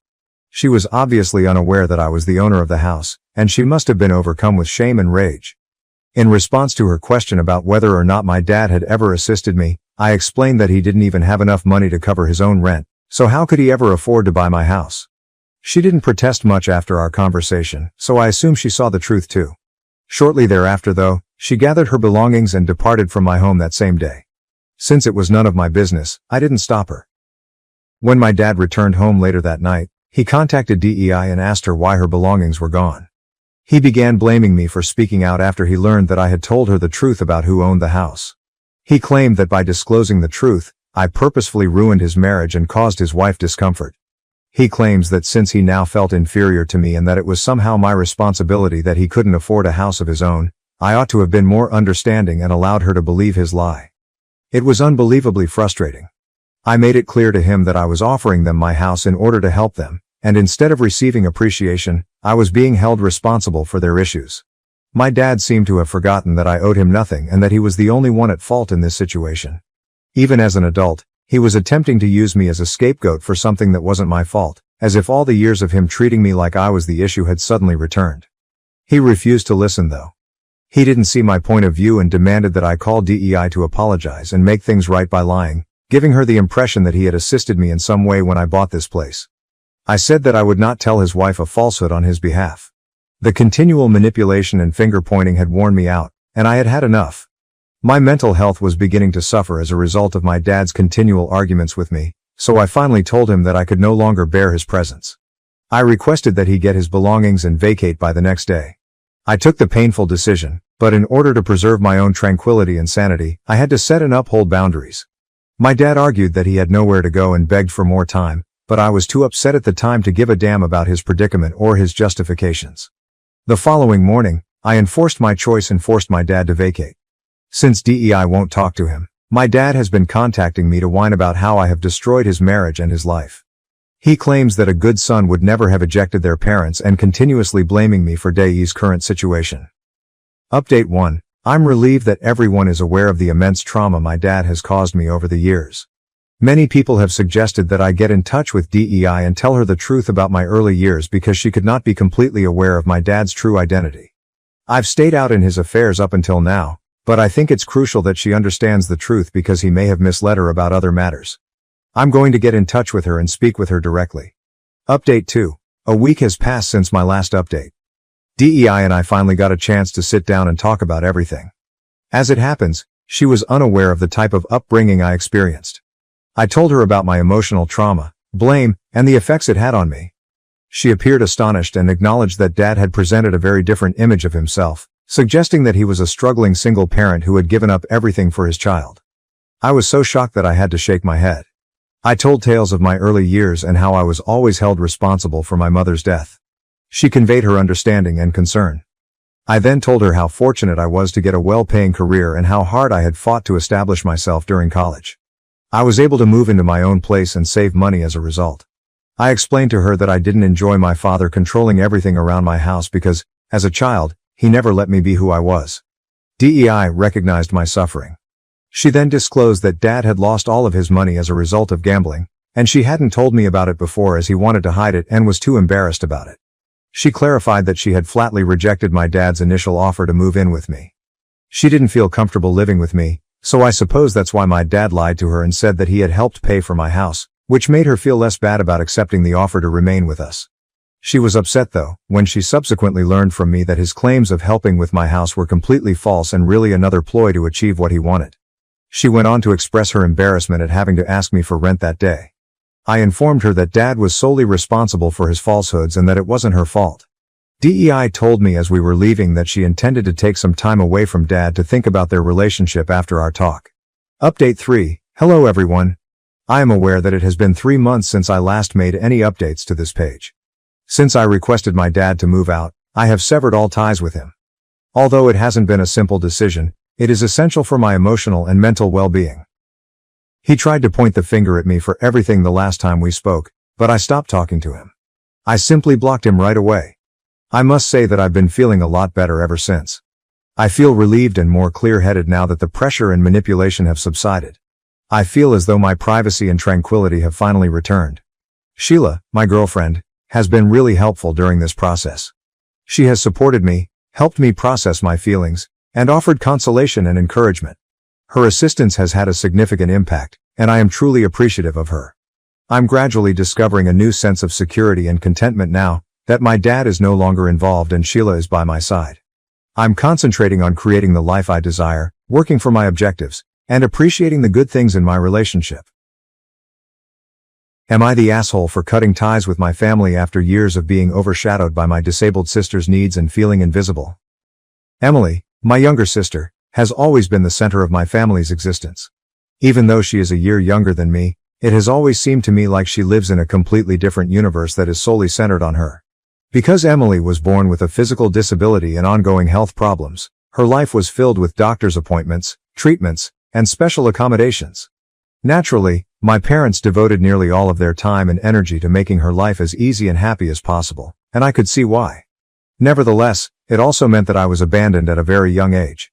I took on the role of the easy and healthy kid, which came with the expectation that I needed less care and upkeep. I learned early on not to worry about it because Emily's needs always came first. I would nearly always stay behind when Emily couldn't, either at Aunt Linda's or with a neighbor, depending on Emily's ability to cope. They would frequently say, "We will bring you next time." But I never felt like it would happen. I didn't simply miss the big family holidays. Emily was almost always at the center of even the small everyday activities, like going to the park, buying ice cream, or watching a movie with the family. Sometimes I could comprehend it logically, but it still hurts emotionally. Her needs always came first, even though I would be excited about the idea of us all doing something together. I felt unnoticeable.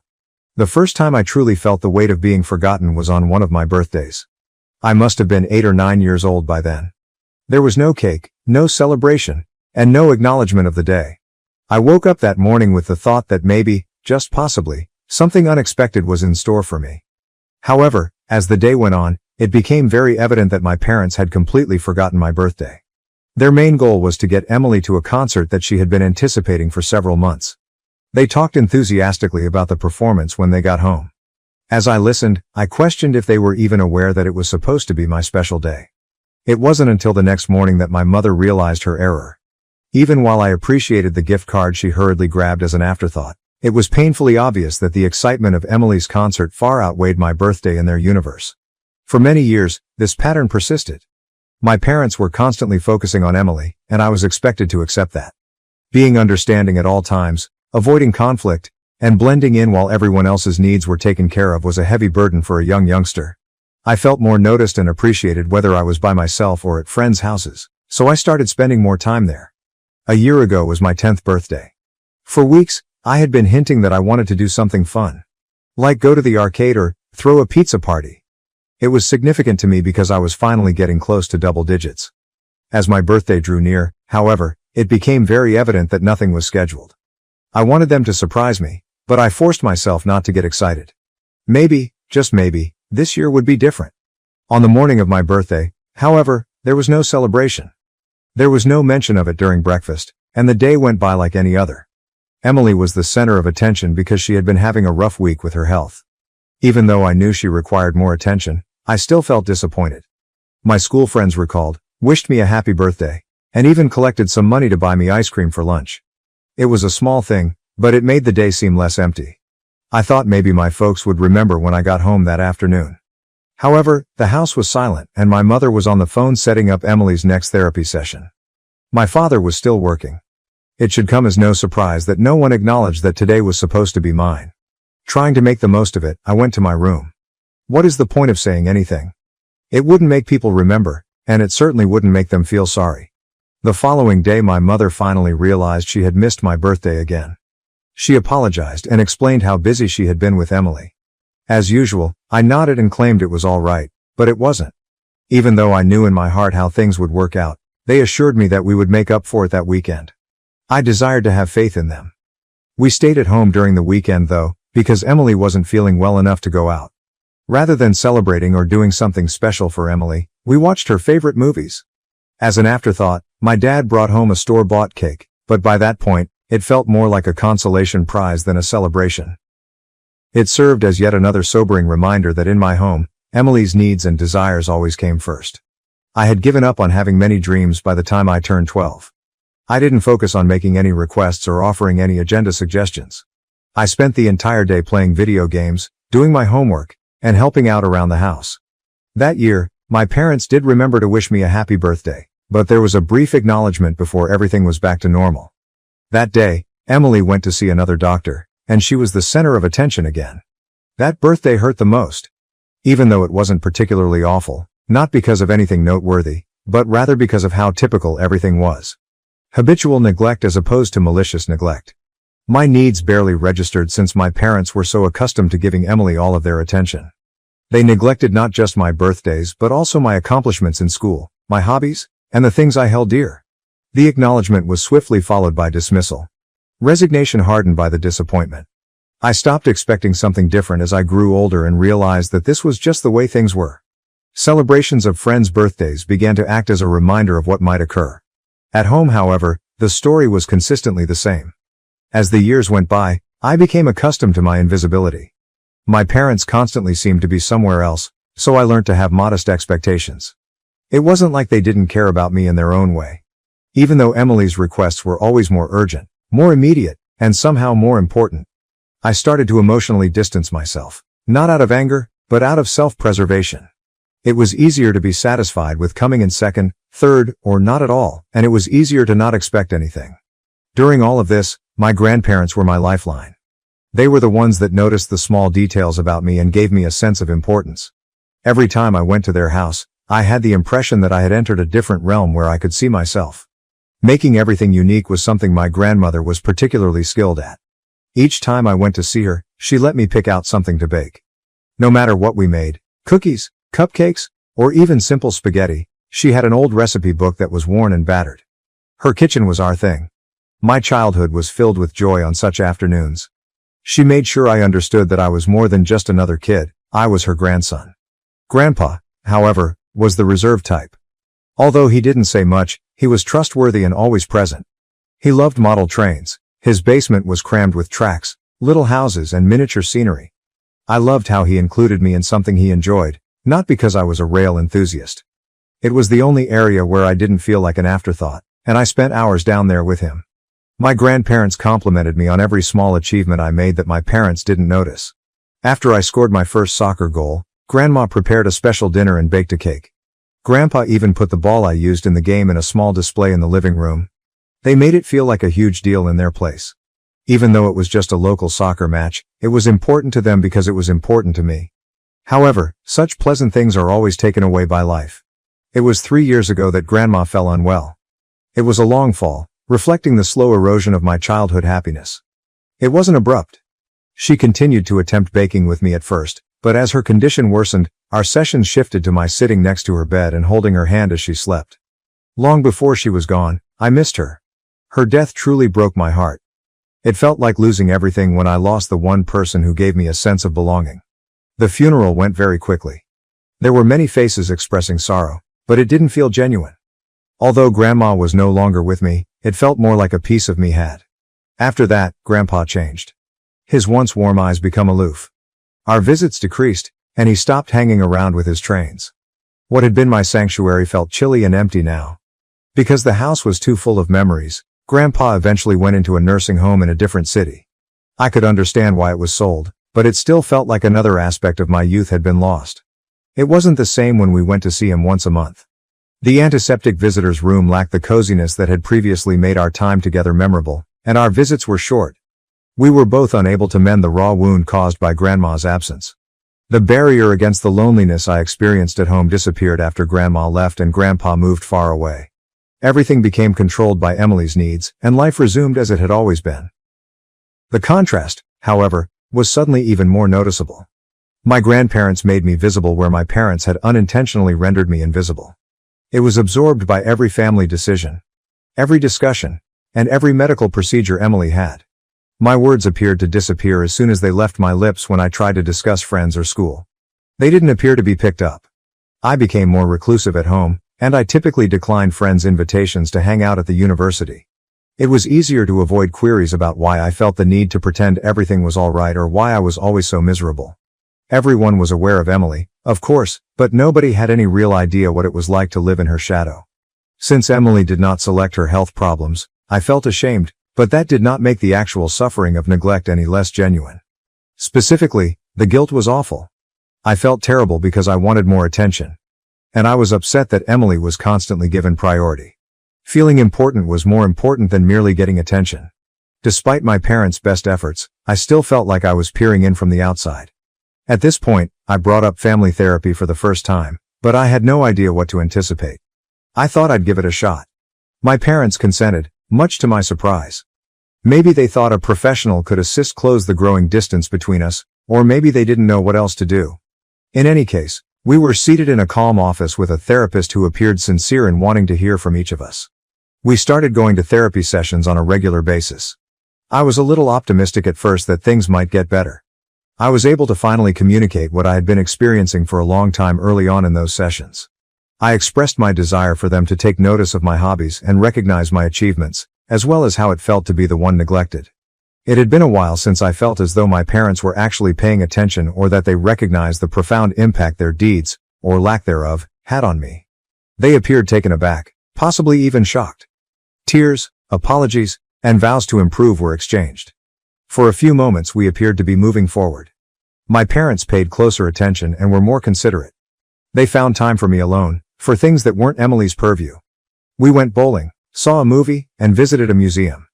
Even though it was unpleasant at first, it felt great to be the center of attention for a brief while. But Emily was aware of the shift.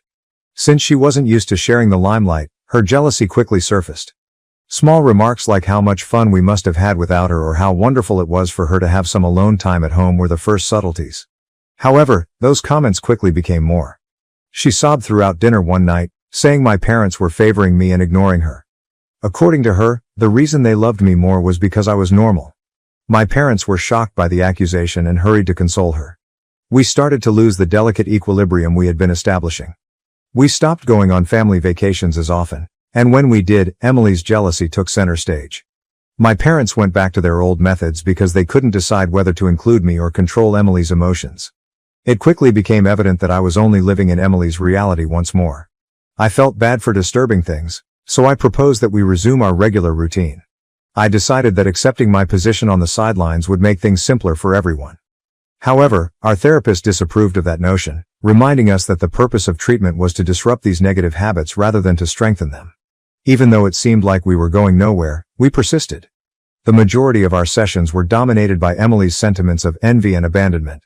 Even in therapy, which was meant to benefit all of us, She continued to take center stage.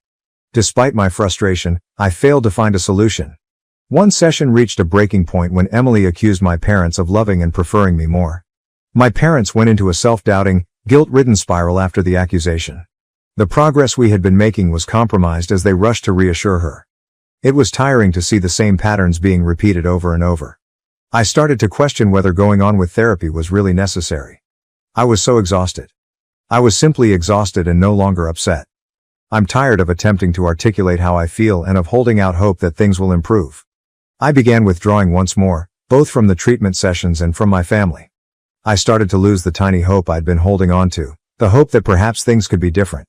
That change occurred within me. I came to terms with the fact that this was the way life would be. Therapy had become just another ritual in which I expressed my emotions, only for Emily's desires and sentiments to take precedence over mine. My parents couldn't come see me since they were too involved in Emily's life. I accepted that information as true. I had lost my anger. I had exerted every effort to draw their attention to me and help them comprehend what it was like to be ignored. However, it was obvious that they were set in their ways, and I was out of energy to challenge it. I started to completely stop going to therapy. What use was it to repeat the same things over and over again if nothing was going to change? My parents were aware of my increasing distance, but they were unsure of how to respond. They seemed to be only going through the motions when they tried to interact with me. Whether they inquired about my day or made awkward attempts to strike up a conversation over dinner, there was no genuine connection. My withdrawal was also observed by Emily. She had a mixed response. On the one hand, she was glad that she was once again the center of attention. There were still a lot of questions, on the one hand. She started questioning me about trivial topics, such as my after-school activities and the games I was playing. She didn't know how to connect, and to be honest, I didn't either by this point. We were both unable to overcome the hurdles that had been put in place by years of mistrust and misunderstanding. I began focusing on my studies and personal hobbies. I made friends, joined groups, and concentrated on things that had nothing to do with home. It was comforting to be surrounded by people who knew Emily yet recognized me for more than just her sibling. I came to understand that I didn't need my family's approval by spending more time at school and with friends. I could establish my own personality without having to worry for my sister's demands. One day, during a particularly difficult therapy session, everything came to a head. I had been listening in silence as the therapist brought up Emily's sentiments of envy and desertion once more. She was always the focus. I had made an effort to speak up earlier in the session, describing how it felt to be repeatedly ignored. However, the topic quickly returned to Emily's difficulties. I was used to it at this point, yet it seemed different that day. Perhaps it was the years of frustration building up, or maybe it was the understanding that I had had enough. I paused the session after taking a deep breath. I told them everything. I had the impression that my family was looking straight through me. How I had given up on the idea that things would be different. How Emily's needs always came first and birthdays, accomplishments, and little moments had become meaningless. I described how agonizing it was to watch them defend the necessity of the current situation and how I had finally realized that nothing would change. The room was quiet after I was done. My parents were surprised, as if they were unaware of how deeply I was hurting. The harm was already done, even though the therapist made an effort to steer the discussion in a more constructive direction. My parents defended themselves rather than owning up to the damage they had caused me. They discussed how difficult it was to balance everything, how important Emily's health was and how they were trying their hardest. Emily joined in, saying I was attempting to make her feel awful over something she couldn't control. When she was the one dealing with actual difficulties, she accused me of being selfish for seeking attention. I wasn't surprised by what she said, even though it hurt. The hidden lesson that my feelings were not as significant as hers was one I had heard before. The therapist made an effort to diffuse the situation, but the damage had already been done. That's when I knew nothing would change. My parents were unable to see past Emily's needs, and Emily was only able to see her own difficulties. I never really succeeded in making room for myself, so I was caught in the center. For me, that session was a turning moment. I made the decision to stop trying to make things better. I kept being caught between Emily's and my own demands after that. Now though, I was simply worn out. I had lost my anger. Peace was what I desired. The conflict was no longer interesting. I became progressively more reclusive during the following few weeks. I concentrated on my studies, looking for internships, college scholarships, and any opportunity to travel far from home and be independent at last. I started searching for distant colleges where I could start over without having to worry about the dynamics of my family. I craved distance, both physically and emotionally, even though I loved my family. I rejected my parents' suggestion that we consult a different therapist to get a different viewpoint. I had given up on attempting to fix anything that was too damaged. Despite their apparent disappointment, they didn't press the issue, either because they were growing weary of the never-ending battle or because they were starting to realize that some wounds couldn't be healed. However, Emily didn't appear to notice that I was withdrawing. She was once again the center of attention, and she was perfectly content with it. Every now and again she would inquire about my plans, but our discussions never progressed past the obvious. I didn't see a way to close the distance between us now that we had drifted apart. I became more and more preoccupied about my future. I applied to colleges, went to college campuses, and put myself into getting ready for life beyond high school. My grades improved, my friendships grew stronger, and for the first time in a long time, I felt like I was making progress toward a personal goal. I was creating a life apart from Emily, my parents, and the never-ending cycle of letdown.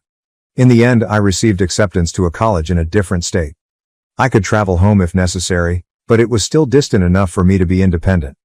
When I told my parents, they were pleased for me, but I also felt sad. They must have seen that this was my method of bidding farewell to the family dynamics that had continuously molded me. They made no effort to persuade me to remain nearer to home. Rather, they only sent me their best wishes and said they would come see me when they could. I felt as though a burden had been removed when I left home. The independence that came with living alone thrilled me. I moved into a tiny dorm room after packing my belongings. The initial weeks were peculiar.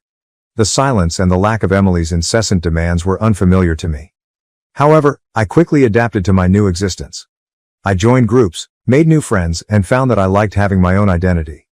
I was able to be myself for the first time in years, not the forgotten sibling, not an afterthought, just me. It was freeing. I discovered that I didn't miss home as much as I had anticipated as the months went by. Even though I continued to communicate with my parents, the distance gave me the freedom to unwind and discover my identity without having to worry about family responsibilities. I became aware that the resentment I had harbored for so long was beginning to lessen when we spent time apart. I no longer had animosity toward Emily, and I was no longer upset with my parents.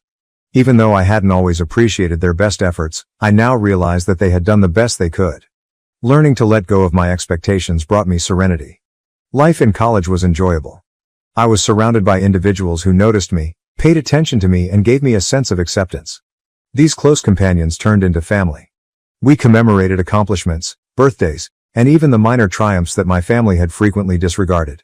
I was no longer only an afterthought for the first time. Being a part of something was an incredible feeling. Even though I had discovered a new sense of belonging, I still missed my family.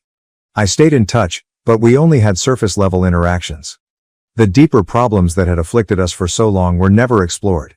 Reopening old wounds was something I wasn't sure I was ready for. So, liberated from the shadow of my past, I carried on living my life and making it genuinely mine. It wasn't flawless, but it was sufficient.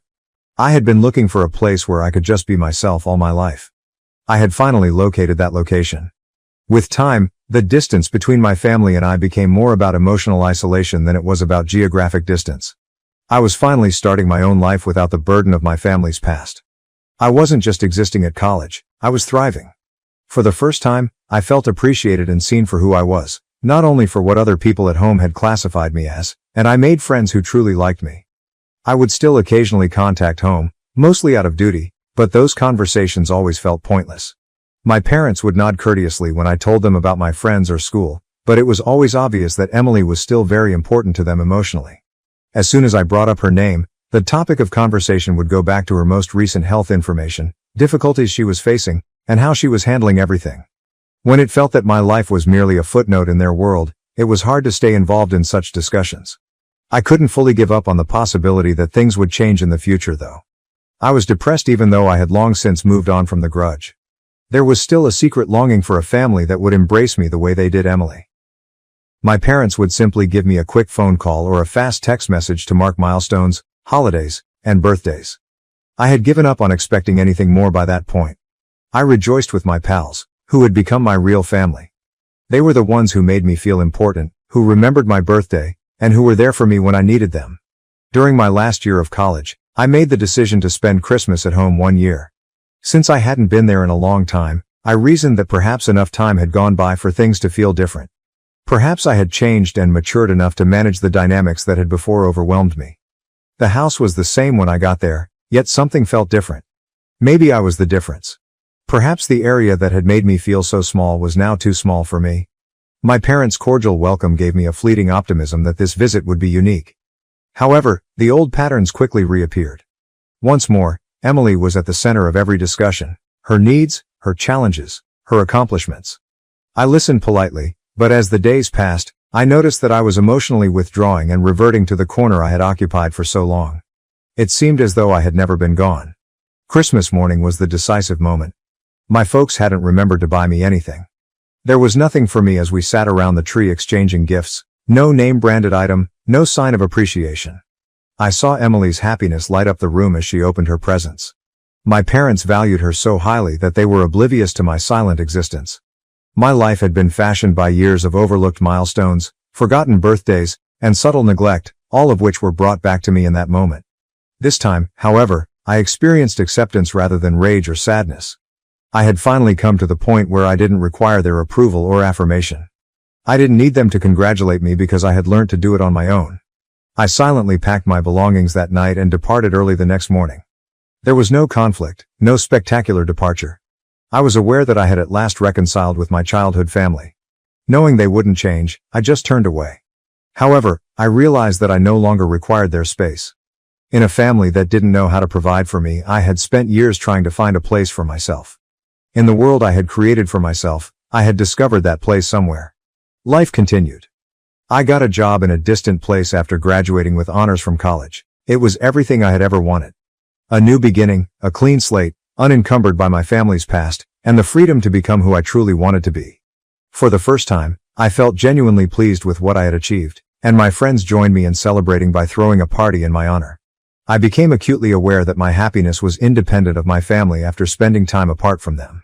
We never delved into the underlying concerns that had created our relationship. Instead, our interactions remained superficial when I periodically visited home. And that was all right. I had given up attempting to alter the fact that Emily would always come first for my parents. As the years passed, my life kept changing in unforeseen ways. I created a life that felt completely unique, surrounded myself with people who appreciated me, and got a job I enjoyed. I had discovered how to be happy without looking to my parents for attention or praise. I still occasionally think about my family, including Emily and her life to this day, as well as my parents, who still focus on her. I'm curious whether they ever consider me. If they ever consider what they missed or how things ended. I don't think about it though. I've moved on and accepted that things will always be difficult in my connection with them.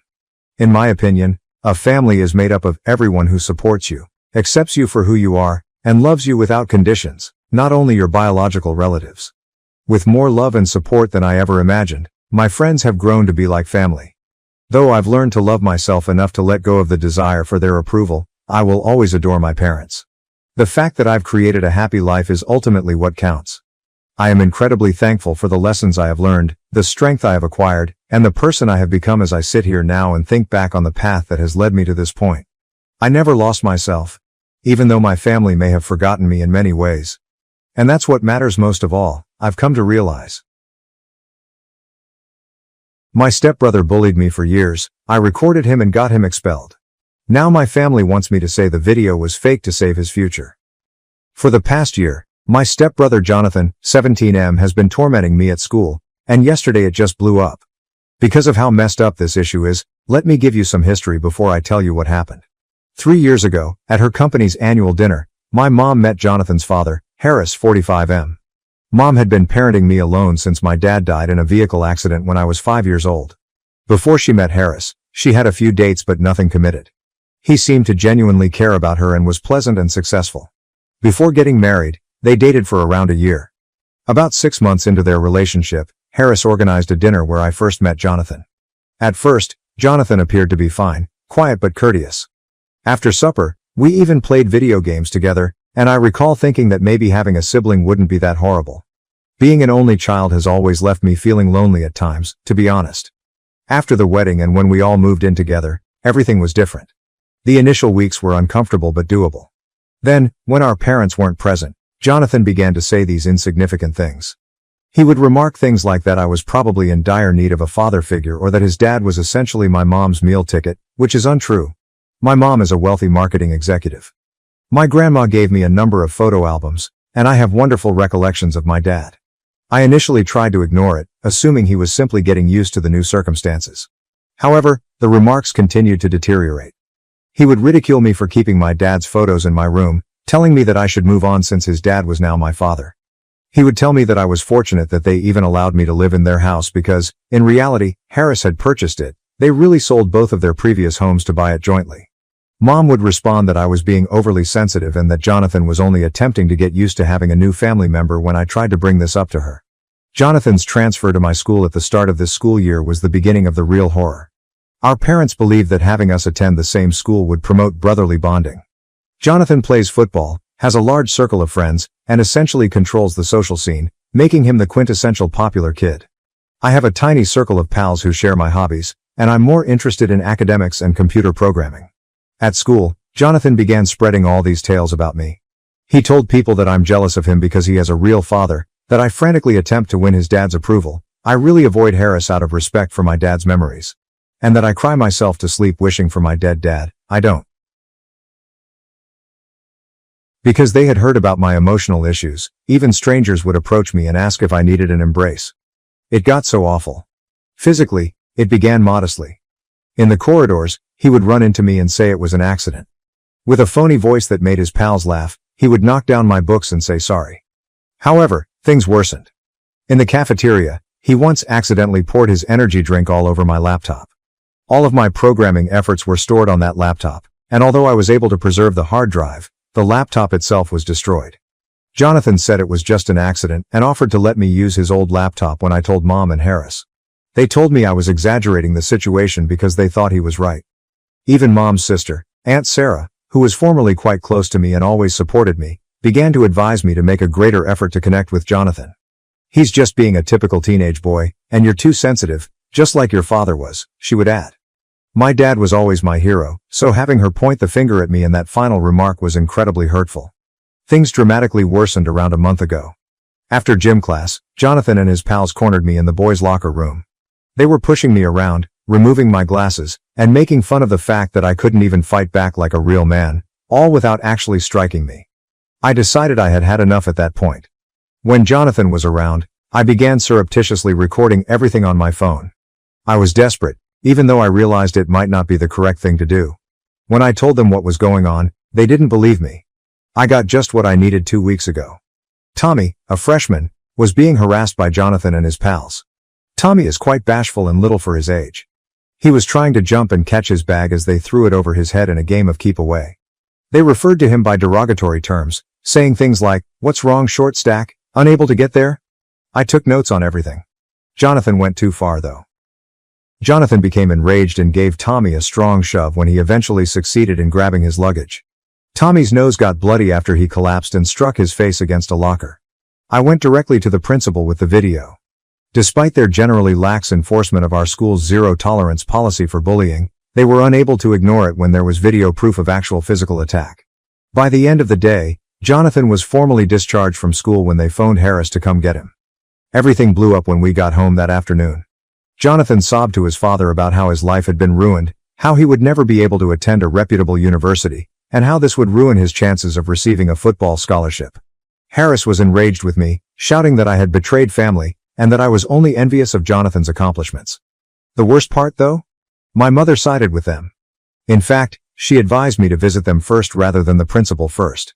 She claimed that by going behind their backs, I had betrayed my family and that in order to get Jonathan back into school, I had to admit to the principal that I had altered the tape or something. Mom began to cry when I refused and tried to tell them about all the bullying I had experienced, claiming that I was ending her marriage and that I should put family first. Then, 4 months before I turned 18, Harris threatened to throw me out. I contacted my grandma, Dad's mother, because I could take it no more. I've been staying with her ever since she came to get me that evening. My mother is constantly texting and calling, switching between threatening to ruin my future and guilt-tripping me over destroying our family.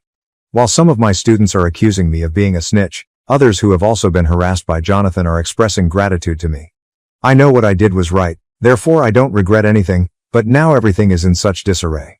The worst thing is that my mother, who has always encouraged me to confront bullies, is now telling me that I should have remained silent. Update 1. I want to start by expressing my gratitude to everyone who left a remark on my previous post. All of the encouragement has been so overwhelming that I needed some time to take it all in before updating. A lot has transpired during the last 2 weeks, and they have been intense. My mom unexpectedly showed up at my grandmother's place the day after I posted. Despite her displeasure, my grandmother allowed her entry. Mom appeared awful, as if she hadn't had any sleep in days. When she first saw me, she broke down in tears and said she wanted to make amends because she had failed me as a mother. I felt sorry for her for a second. She then mentioned Jonathan. She said that although she could understand why I did what I did, I had to realize that Jonathan's entire future was on the line. It seems that 3 other schools in our district attempted to enroll him after he was dismissed from our school, but all of them turned him away due to the bullying event. I only showed the principal the video, but it somehow got out there, and suddenly Jonathan was being called a violent bully. Jonathan was reportedly despondent, seldom eating, and always talking about how his life was over, according to Mom. She informed me that he might now be turned down by colleges after losing his shot at a football scholarship. She repeatedly reached for my hand during our conversation, but I resisted. She was still attempting to make me feel bad about defending myself, and I couldn't believe it. After sitting silently in her armchair through all of this, my grandma eventually said something. She revealed to me something I was unaware of. My dad had experienced terrible bullying during his high school years. He seemed to be quite similar to me at my age, quiet, interested in school, and a simple target for bullies. When the bullies pushed him down a flight of stairs one day, it got so terrible that he ended up in the hospital with a fractured arm. He was altered by that experience. After that, according to my grandma, he was resolved to never allow bullies to get away with harming people. He always taught me to advocate for others and myself because of this. She claimed that he would have been pleased with the actions I took to safeguard Tommy, the freshman, as well as myself. My mother dropped the true bombshell as I was still processing this new information about my dad. She sobbed as she disclosed that Harris had threatened to file for divorce if she didn't accept responsibility for the video's editing and write a statement claiming that I had fabricated everything to get Jonathan back into school. She pleaded with me to help her keep her marriage together, stating that she couldn't endure another broken relationship.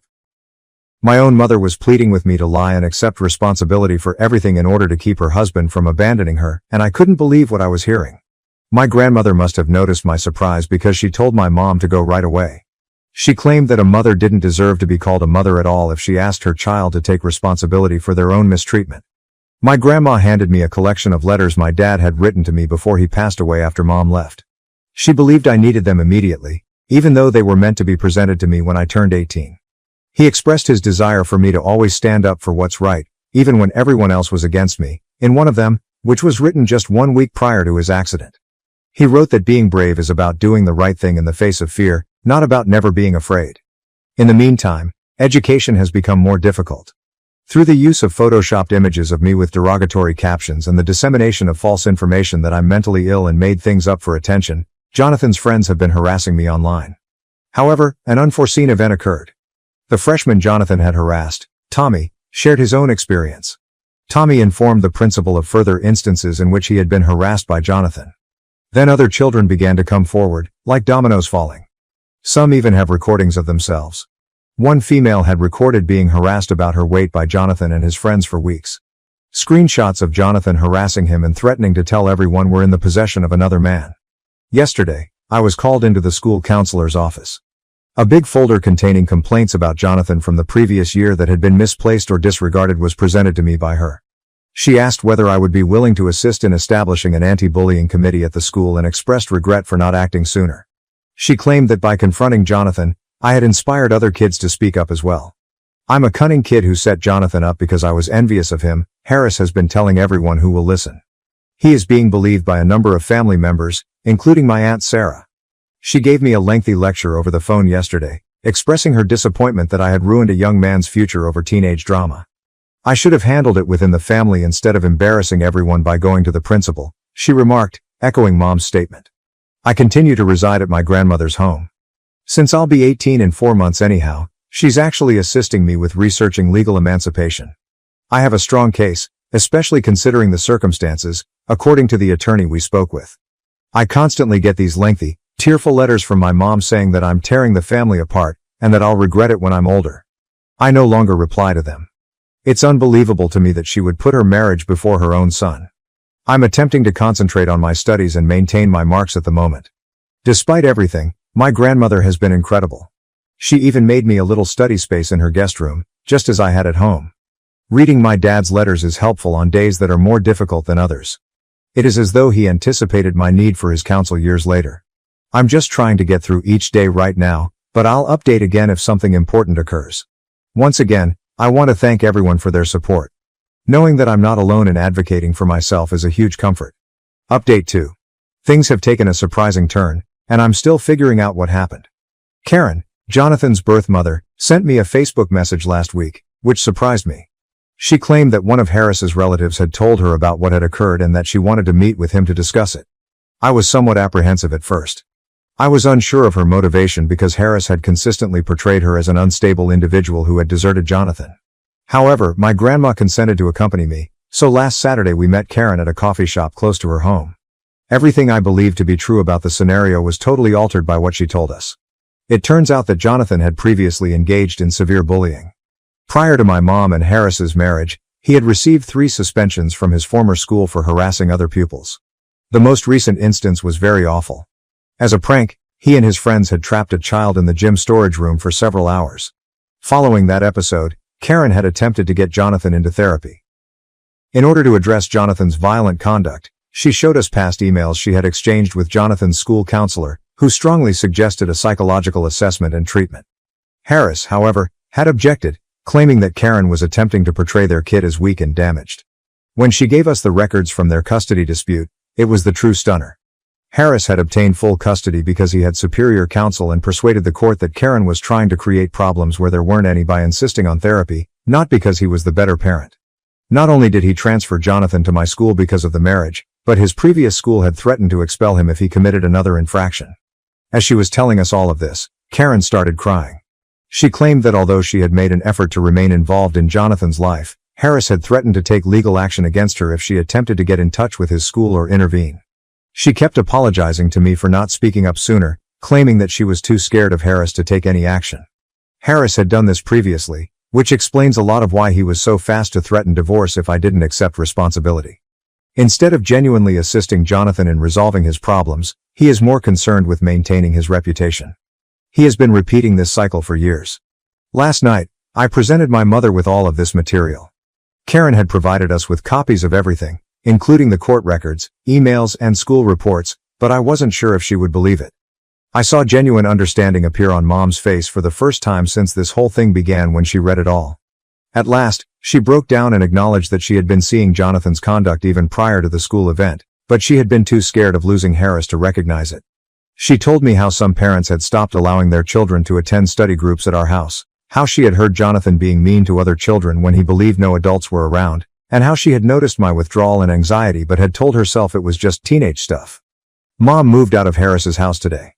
Yes, the same Aunt Sarah who chastised me is the one she's staying with.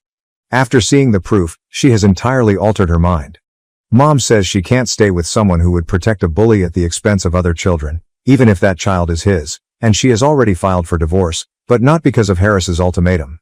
In order to get the custody agreement examined, Karen is collaborating with her attorneys. She has already discussed Jonathan's background and needs with counselors at a school in her state and wants to get him into the therapy he ought to have received years ago. Harris is enraged that all of this has come to light. The most unexpected aspect? Our principal has been contacted by Jonathan's former school. It appears that they are looking into the handling of Jonathan's bullying accusations and the reasons behind the loss or disregard of reports of his actions. Although it hasn't been confirmed yet, there are hints that Harris may have been involved. All of this is still registering in my mind. It's somewhat comforting to know that I wasn't insane and that Jonathan had a lengthy past that I was unaware of.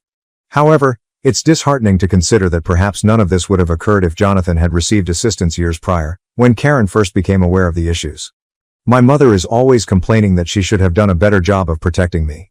Even if there is still too much hurt between us, at least she now realizes how horrible what she wanted me to do was.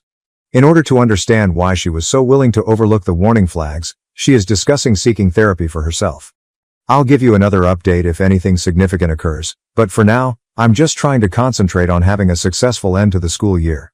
According to my grandma, I should be proud of myself for not only confronting Jonathan but also for being the one to end the years-long cycle of silence that had been shielding him. Update 3. 3 months have passed since my previous report, and things have finally begun to return to normal.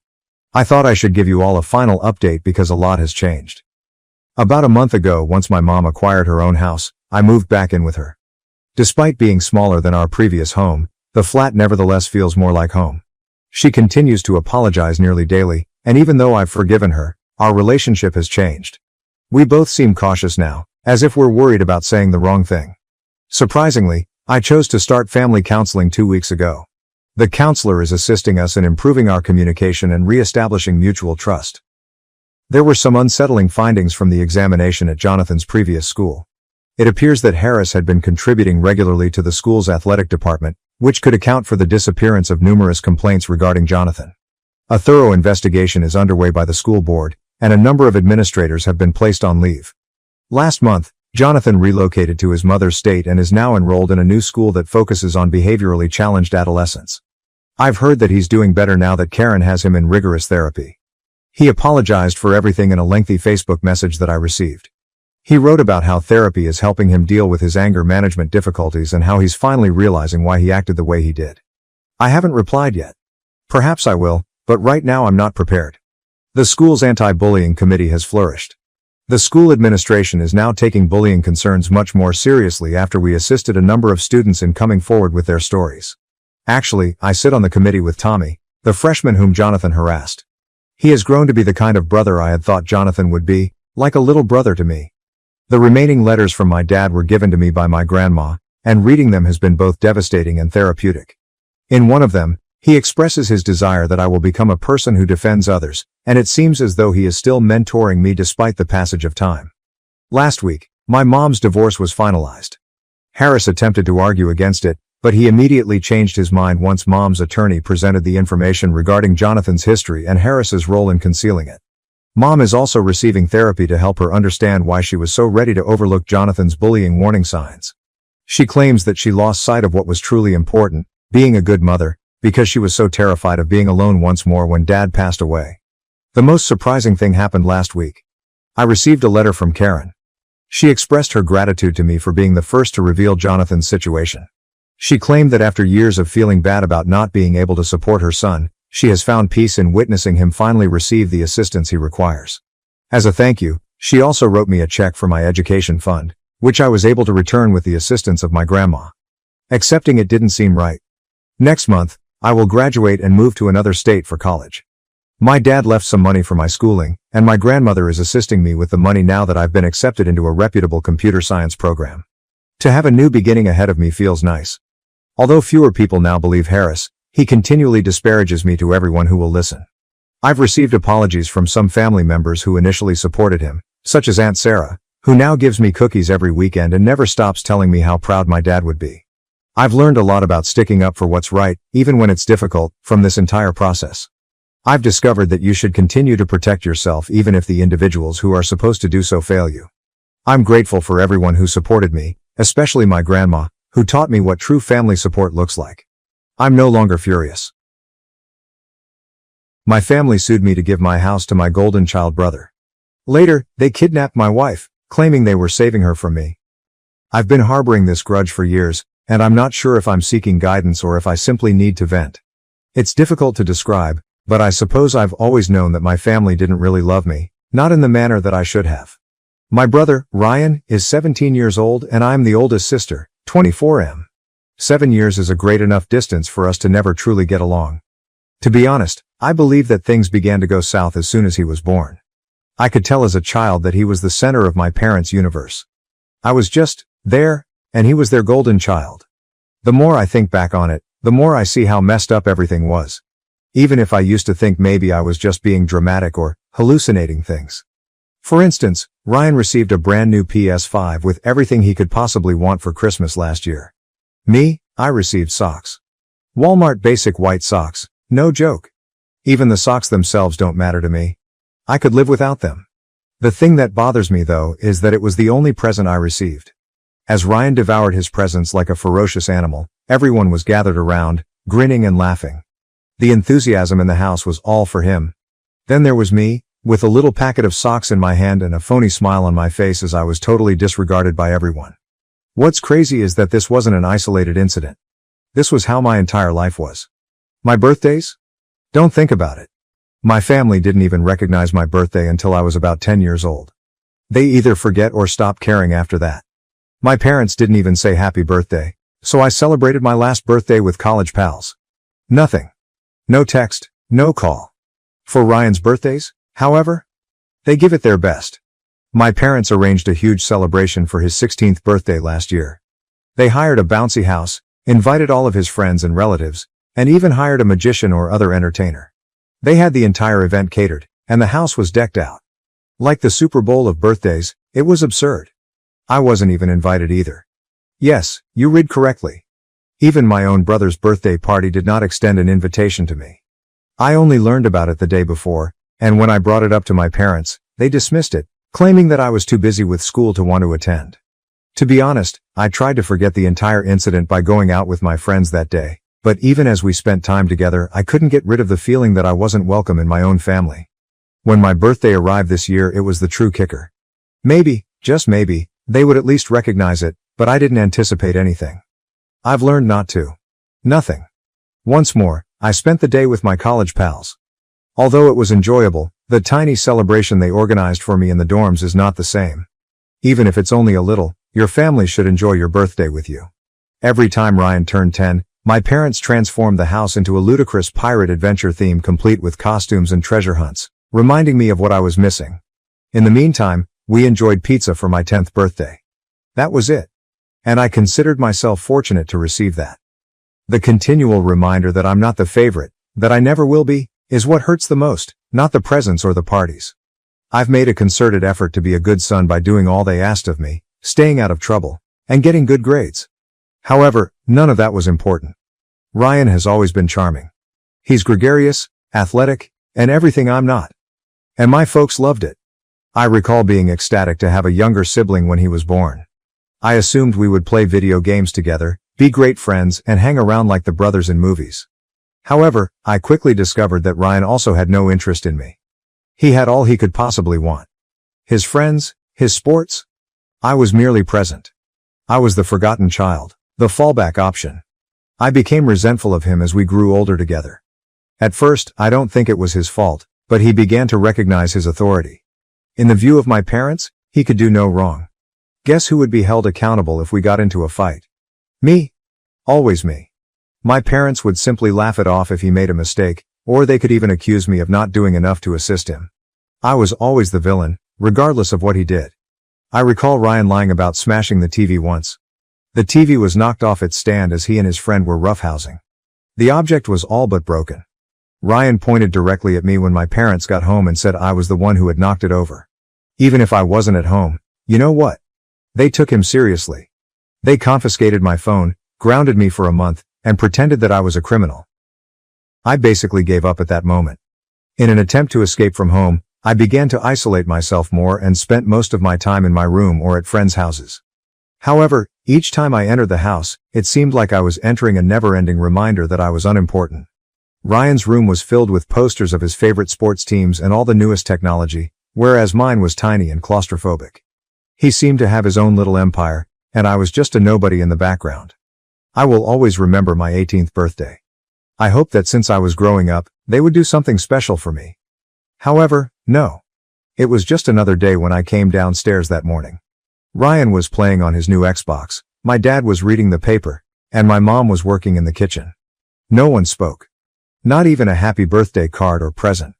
I seemed to be non-existent. I came to the realization that nothing would ever change at that point. Ryan had prevailed. He had stolen everything from me, including my parents' love and care. What's the worst? Most likely, he was unaware that he was doing it. Or perhaps he did, but he didn't give a damn. In any case, it wasn't just the typical sibling rivalry that made me loathe him. I'm referring to *hate*, the kind that keeps you up at night contemplating how much better your life would be without them. I realize it seems drastic, but that's my situation. Anger flares up inside of me every time I see Ryan's face. I no longer find it bearable to be in this family or to be near him. My parents always dismiss my attempts to express my feelings to them, claiming that I'm being theatrical or that I ought to treat Ryan with more consideration. However, why should I? When someone has taken everything from me, why should I be kind to them? I feel as though I'm caught in a never-ending circle of hatred and animosity, and the worst part is that I have no idea how to escape it. All I want is for myself to feel important and valuable. However, I will always be the second best in this family. From here, I have no idea where to go. Perhaps I should break things off with them. Perhaps I should go up to Ryan and tell him how much he has wounded me. Or perhaps I should just continue to separate myself from them and make an effort to live my life without them. I'm not sure. I just know that I can't continue to live this way. No more. My last post was a few years ago, and to be honest, I never imagined that I would return. I believed that the family trouble was behind me forever.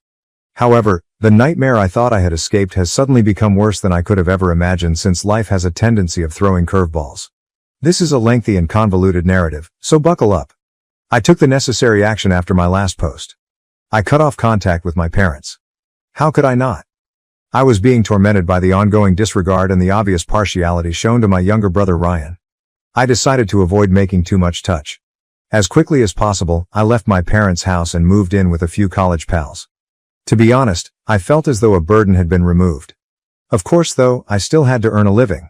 Since I've always been skilled in graphic design, I began working as a freelancer on Fiverr. Initially, it was only to cover the expenses, but as I gained more customers and established a reputation, it grew into something more. I put in a lot of work, whether it was on the weekends or late at night. I refused to let my achievement be defined by how my family treated me. Then I met her, Megan, and it was incredible. She was intelligent, ambitious, and kind, everything I could have hoped for in a spouse. We clicked right away because she worked as a freelancer managing social media for small businesses. We began working together on projects, supporting one another's professional development. She was the first person, to be honest, who gave me the feeling that I wasn't invisible.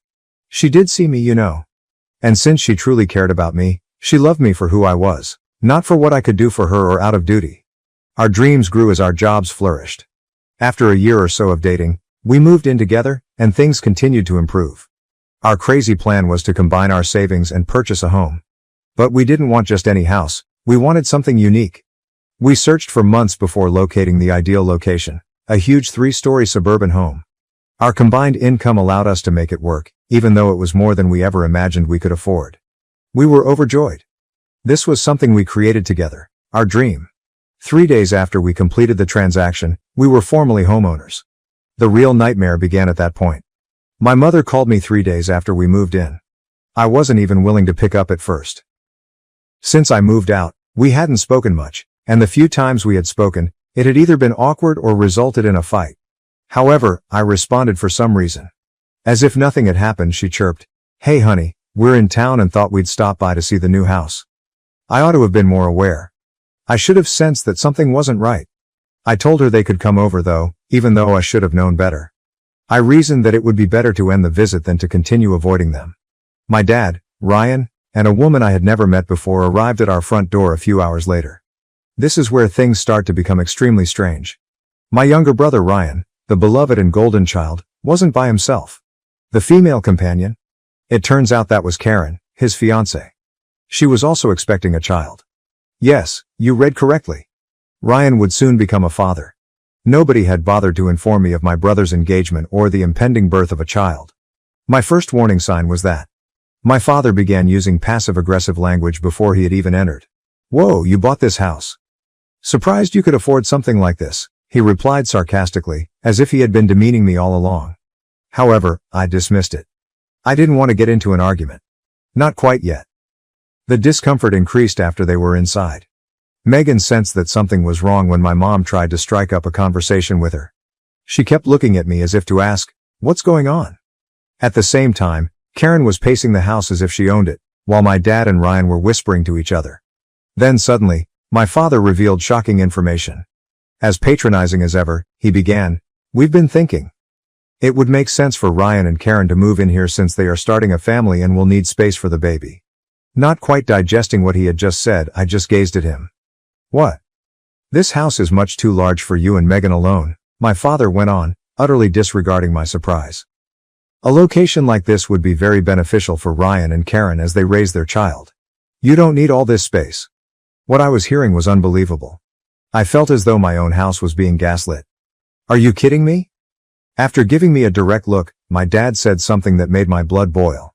"No, we're serious. It's time for you to let your brother have what he needs and move aside." After all, he is establishing his own family and family comes first. You can find a smaller space with Megan. This house will work better for them. I went crazy. All of the years of animosity, disregard, and partiality suddenly surfaced. Are you for real now? This home belongs to *us*. This place is in our names. Megan and I purchased it. Ryan knocked someone up, so you can't simply walk in here and declare he should have it. Ryan, appearing smug, tried to add something. Dude, you don't really need all this room. Come on, we are parents. You are not. I yelled, that's not the point. The idea is that just because you believe you have a right to something doesn't mean you can just take it. I'm tired of being ignored for you, even though I've done it my entire life. My dad became really combative at that point. In an attempt to frighten me, he stood up and puffed out his chest. Watch what you say, boy. You should be appreciative that we're asking rather than merely telling you to give up the keys. Whether you like it or not, Ryan will own this house. I became enraged. I'm not sure what got to me, but I lost it. I shoved him back into the wall as I pounced at him. Please leave my house immediately. I let out a yell. I was unable to stop Megan from yelling at us to stop. Anger that had been bottled up for years was erupting. After my dad pushed me back, we got into a full-on brawl, hurling punches and cursing at one another. Karen stood in the corner, frantically calling her phone while my mom and Ryan screamed. We didn't ultimately stop until the police arrived.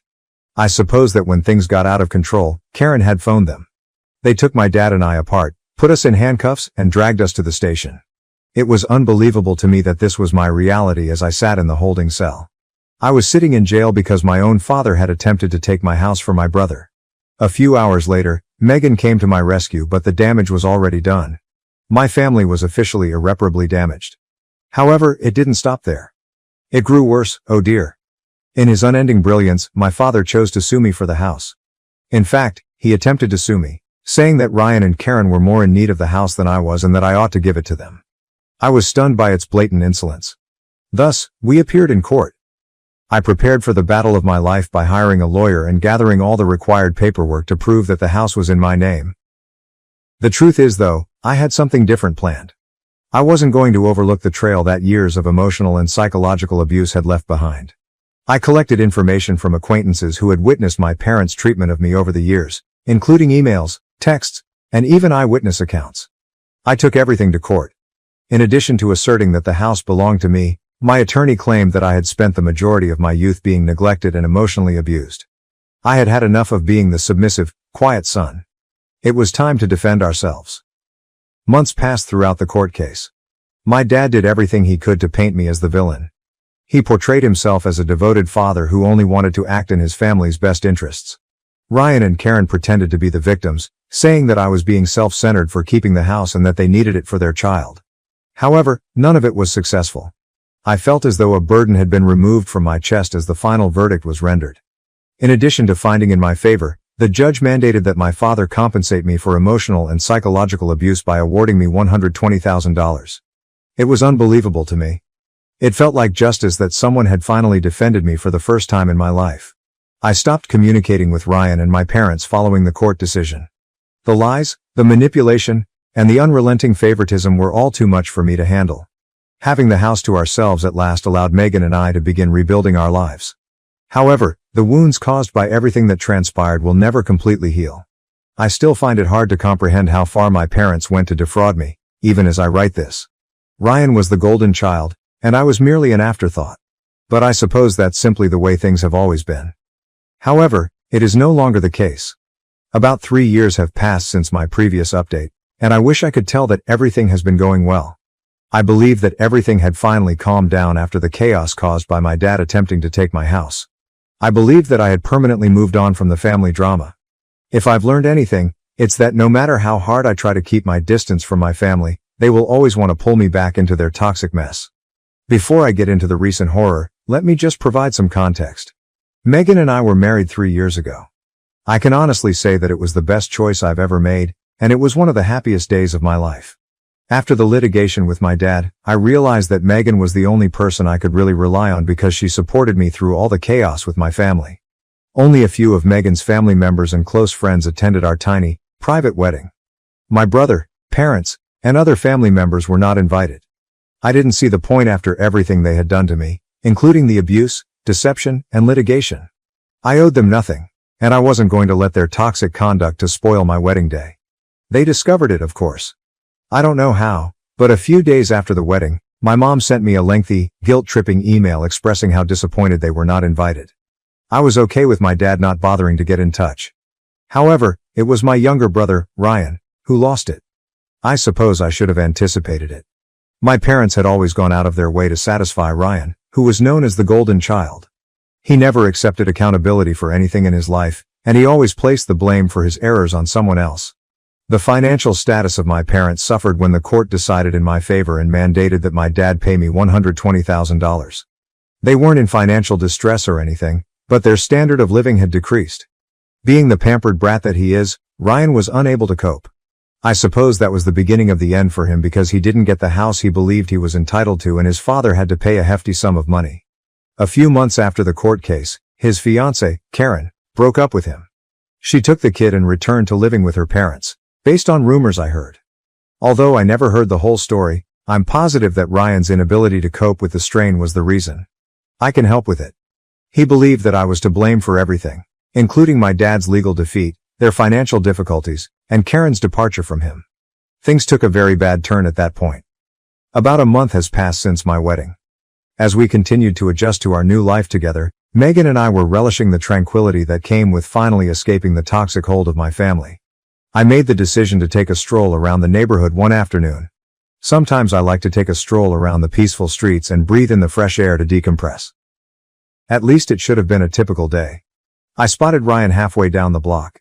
He was standing on the street corner, looking at me with a look of unadulterated anger in his eyes. Uncertain if I was seeing things, I froze for a moment. I didn't know why he was in my area, and we hadn't spoken in years. Ryan. Confused, I called out. What the hell are you doing here? He charged at me before I could even comprehend what was happening. He was also not without anything. He was holding an iron rod that looked like it had been torn off a building site. What the, Ryan? I yelled, attempting to retreat, but he moved too quickly. With all of his strength, he swung the rod, and before I could react, it struck my side. Instantaneous, the pain shot through my ribs like a flame. Gasping for air, I sat down, but Ryan wasn't finished. He lowered the rod once more, aiming for my legs this time. When it struck my left shin, I heard the horrible snap and fell hard, landing on the sidewalk. You ruined my life. Ryan's voice cracked with rage as he screamed, You are solely to blame. Everything is ruined because of you, including the fact that Dad went bankrupt and Karen left me. To protect myself, I attempted to stand up, but my body refused to obey. Every nerve in my body felt like it was on fire from the excruciating pain. Ryan raised the iron rod once more as he stood over me, his face contorted in rage. Knowing what was going to happen, I prepared myself, but I was immobile. I had no power at all. My right arm took the following blow, and I felt the force cause my bone to break. Time seemed to slow down. The world around me grew hazy and muffled, like if I were underwater, and my vision went blurry. I lay there waiting for the next strike, wondering if this was how it was going to end, unable to even scream. I'm not sure how long the attack went on, but eventually I heard voices, far away at first, then getting louder. I could hear footsteps running toward me and shouting. I was too far gone to comprehend what was happening when I saw someone take Ryan and pull him away from me. I lost consciousness. I was in the hospital when I woke up. Megan was seated by my bedside, her eyes puffy and red from sobbing, her face pallid. My throat was dry and every muscle in my body ached as I tried to speak. Megan squeezed my hand and said, You're okay. You'll be all right. However, I wasn't feeling well. My right arm, left leg and ribs were all fractured. I was fortunate to be alive, the doctor stated. Ryan might have murdered me if the spectators hadn't stepped in at the right moment. To stop him, the police had to be called. As I lay bleeding on the sidewalk, Ryan was immediately hauled into custody and placed in handcuffs. The next few days were a haze. As my body gradually started to mend, the painkillers kept me sedated and I was in and out of consciousness. Megan refused to leave my side and remained by my side the whole time. She took care of everything, including hiring a lawyer to handle the impending court case, handling the insurance, and handling the police reports. Because a trial was indeed imminent. Ryan was facing severe jail time due to the severity of my injuries after being charged with assault with a deadly weapon. Megan gave me the specifics when I was at last clear enough to comprehend what was going on. Since Karen had left him, Ryan had gone absolutely insane. He fell into a severe despair, Yet he blamed me for his shortcomings rather than owning up to his own shortcomings. The police report states that Ryan admitted to them that he had been plotting the attack for hours while waiting outside my residence. He brought the iron rod he had stolen from a building site close to his flat. The worst part, though, he had absolutely no regrets about it. He told the police that I had destroyed his life, that he deserved to punish me, and that he was only receiving justice for my actions. He genuinely thought that I was to blame for everything, including our dad's financial difficulties and his fiance's departure. I was in the hospital for weeks to heal from the fractures. Physical rehabilitation, innumerable testing, and the impending court case were all new forms of agony every day. I was unable to walk for about a month, and even after I was released from the hospital, I spent weeks on crutches and wearing a cast on my arm. According to the physicians, I might not fully recover my left leg's mobility for months, and even then, it might never return. A few months later, the trial got underway. Naturally, Ryan entered a not guilty plea. He believed that I was the one who drove him over the line, and that his actions were justifiable. His attorney attempted to claim that he was in the wrong frame of mind due to all that had transpired with our family and that he had acted out of emotional anguish. However, the proof was incriminating. Several others who saw Ryan assaulting me were eyewitnesses, and they stepped in and contacted the police. The police report unequivocally demonstrated that Ryan had premeditated the attack, and the prosecution had medical papers outlining my injuries. There was no doubt that he had come to my house with the intention of hurting me. One of the most difficult things I have ever had to do is sit in that courtroom and watch my brother attempt to defend what he did to me. Throughout the trial, he didn't even glance at me. It seemed as though he no longer recognized me. The worst part, though, it was my parents, not me, who came to support him. They nodded as if they agreed with every word he said while they sat on his side of the courtroom and listened to him spew lies about how I had ruined his life. It felt like being stabbed in the stomach. They still selected him despite everything they had done to me and everything he had done to me. They continued to think that he was the victim in this whole situation. The decision was obvious from the beginning of the trial, which lasted for a few weeks. Ryan received a 5-year prison sentence after being convicted guilty of aggravated assault. After 3, he will be eligible for parole, but to be honest, I don't give a damn anymore. I've come to terms with the idea that I no longer have a family. Not a biological one anyhow. Throughout everything, Megan has been my pillar of support. She is the one person who has supported me through difficult times without faltering. Moving on and achieving both physical and mental healing have been our main priorities. I've been attending therapy in an attempt to handle the trauma of what transpired, but it's taking a while. I feel like I'm finally making progress on certain days, although other days are better than others. On other days, I feel like a shattered, empty replica of the person I used to be, and I can't even look in the mirror. I will never allow my family to harm me again, though. I'm finished with them altogether. Thank you for reading if you have gotten this far. For now, I'm just attempting to live each day as it comes, without knowing what the future will bring.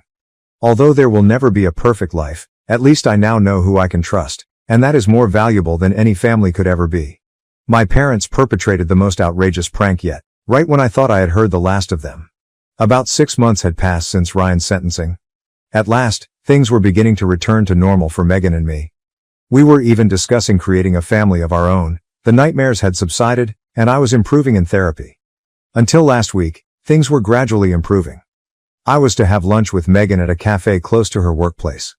We did it frequently as a way to spend time together and break up the workday. However, she failed to appear that day. I waited at first, thinking perhaps she was simply running late. I called her phone and texted her, but to no avail. My heart began to race. Even if she's only saying she's stopped in traffic, Megan always responds and is never late. A feeling of icy fear crept over me, as if something terrible had happened. When I called her office, they informed me that she had left on schedule. Panic struck. I started driving around the neighborhood since I had no idea what to do and thought maybe she had been in an accident or her phone had died. I received a call from a blocked number at that point. I initially believed it to be a hoax, but I felt compelled to respond. The next thing I heard chilled my blood, therefore I'm glad I did. My mother's voice, which was simultaneously chilly and sickly sweet, said over the phone, "Your wife is with us. We're taking her to a safe place where you can't harm her anymore." My heart stopped beating. "What the?" I yelled, nearly causing the car to crash. "What on earth are you discussing? Where is Megan? What did you do?" My dad's voice interrupted. "She's with us now. You have twisted her against her family and poisoned her mind. We're acting in her best interests. We're bringing her away from you to a place where she can think rationally." What I was hearing was unbelievable. My wife had been abducted by my own parents. In their perverted story, they honestly thought I was a villain, and now they were stealing Megan, my true love, in the hopes of rescuing her from me. I told them, "I swear to God, I'm calling the police if you don't bring her back right now." I'm not sure how I was able to remain composed. My father genuinely chuckled. "Do you believe that we fear the police? You are not her family. We are. She would prefer not to have you around." Never in my life had I been so blindly angry. I quickly contacted the police after hanging up. I was going crazy while I waited for them to track down the call. I kept thinking about what they were doing to her and where they may take her. It seemed like an eternity as the hours went by. At long last the police called me. Megan had been located. She had been brought to a dilapidated motel on the outskirts of town by my parents. They were trying to deprogram her by keeping her isolated in a room and telling her to leave me and return to the family.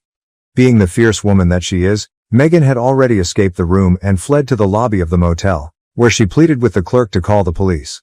She was safe when the police arrived, and my parents were immediately taken into custody. They face many charges, including wrongful imprisonment and kidnapping. I genuinely don't care what will happen to them now, but I don't know. Personally, I don't think they're alive. It doesn't matter what false beliefs they may have had or what excuse they may have given themselves for their behavior. I will never forgive them for attempting to take away the one person who is extremely important to me. The only thing that matters is that Megan is safe now. However, I will always remember my mother's voice when she stated that they were acting for her own good. They seemed to be living in another reality where I was the antagonist and they were the heroes. I have no idea what the future will bring, but I know that I will never again be with them. It's time to at last, genuinely move on.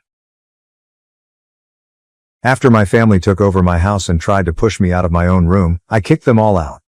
I am a 26-year-old who lives with my parents in a home that I fully pay for. Although it sounds rather simple, it's much more intricate than that. I'll begin at the beginning. Last year, I purchased a home in the city. I pay for everything, including food, all of the bills, and the entire mortgage. Not a single penny is paid by my parents, Liz, 55F, and Tom, 55M, who are both retired teachers. Nor was it a case of moving back home because I couldn't afford rent. As a software developer, I actually earn a nice living, and I wanted to be nearer to employment options in the city. In addition, I felt that after they had supported me for years, it would be good to return the favor. It's a pleasant 3-bedroom home with a large living room and a backyard. It's nothing fancy but comfortable. I claim the master bedroom because I pay for everything. It has its own bathroom and a walk-in closet, which is a big plus because I detest having to share a bathroom. Since I spend around 80% of my time working from home, I set up my home office in the second bedroom with 2 monitors, a comfortable chair and all the supplies I need. For family visits, the third bedroom was kept as a guest room. Everything was wonderful at first. While I worked and took care of the house, my parents, who were glad to be in the city, went about their own business. Since they were my parents and I felt good about supporting them after everything they had done for me, I didn't mind paying the bills. Then, however, a change occurred. My mother casually dropped a bombshell during breakfast one morning. My older brother Jake, 28M, and his wife Emma, 26F, were considering relocating to the city, she said. They have reportedly been having difficulties and Emma is pregnant. They really need the help, she added. At first I didn't give it much thought. I thought that if Jake and Emma relocated, they would find a tiny apartment close by, but they have a history of jumping from one horrible circumstance to another. Things took a turn for which I was unprepared at that point. A few days later, my mother sat me down and, in her most innocent voice, informed me that Jake and Emma had been invited to remain with us, albeit only temporarily, until they were able to get back on their feet. They didn't ask if I was comfortable with this though. Oh no, they informed me after inviting them. Jake and Emma arrived with their luggage in hand, obviously intending to remain for the duration, while I was still processing the entire situation. The deal is this. As soon as Jake and Emma moved in, it was obvious they had no intention of leaving. I'm already anxious about the additional costs I'll have to pay. Now that I have 2 more people to support without anyone asking how I feel, I'm paying for everything, groceries, utilities, the mortgage, etc. Although I like my brother, Jake isn't the most responsible person. He always gets himself in a predicament where everyone else has to save him. Emma seems decent enough, but I don't like her entitled attitude, which makes me feel like everyone should take care of her because she's expecting. Almost instantly, The tension began to rise. Emma began making these innocuous-sounding remarks a few days after they moved home, but they are really bothersome. For example, "This place is so big, it must be hard for you to clean it all by yourself." Or, "When the baby stuff arrives, we're going to need a lot of space." At first, I didn't give it much thought. However, things became more heated one evening. Emma and Jake drew me away and said they needed a conversation. I hoped they would give financial assistance or perhaps apologize for the additional strain they were placing on me.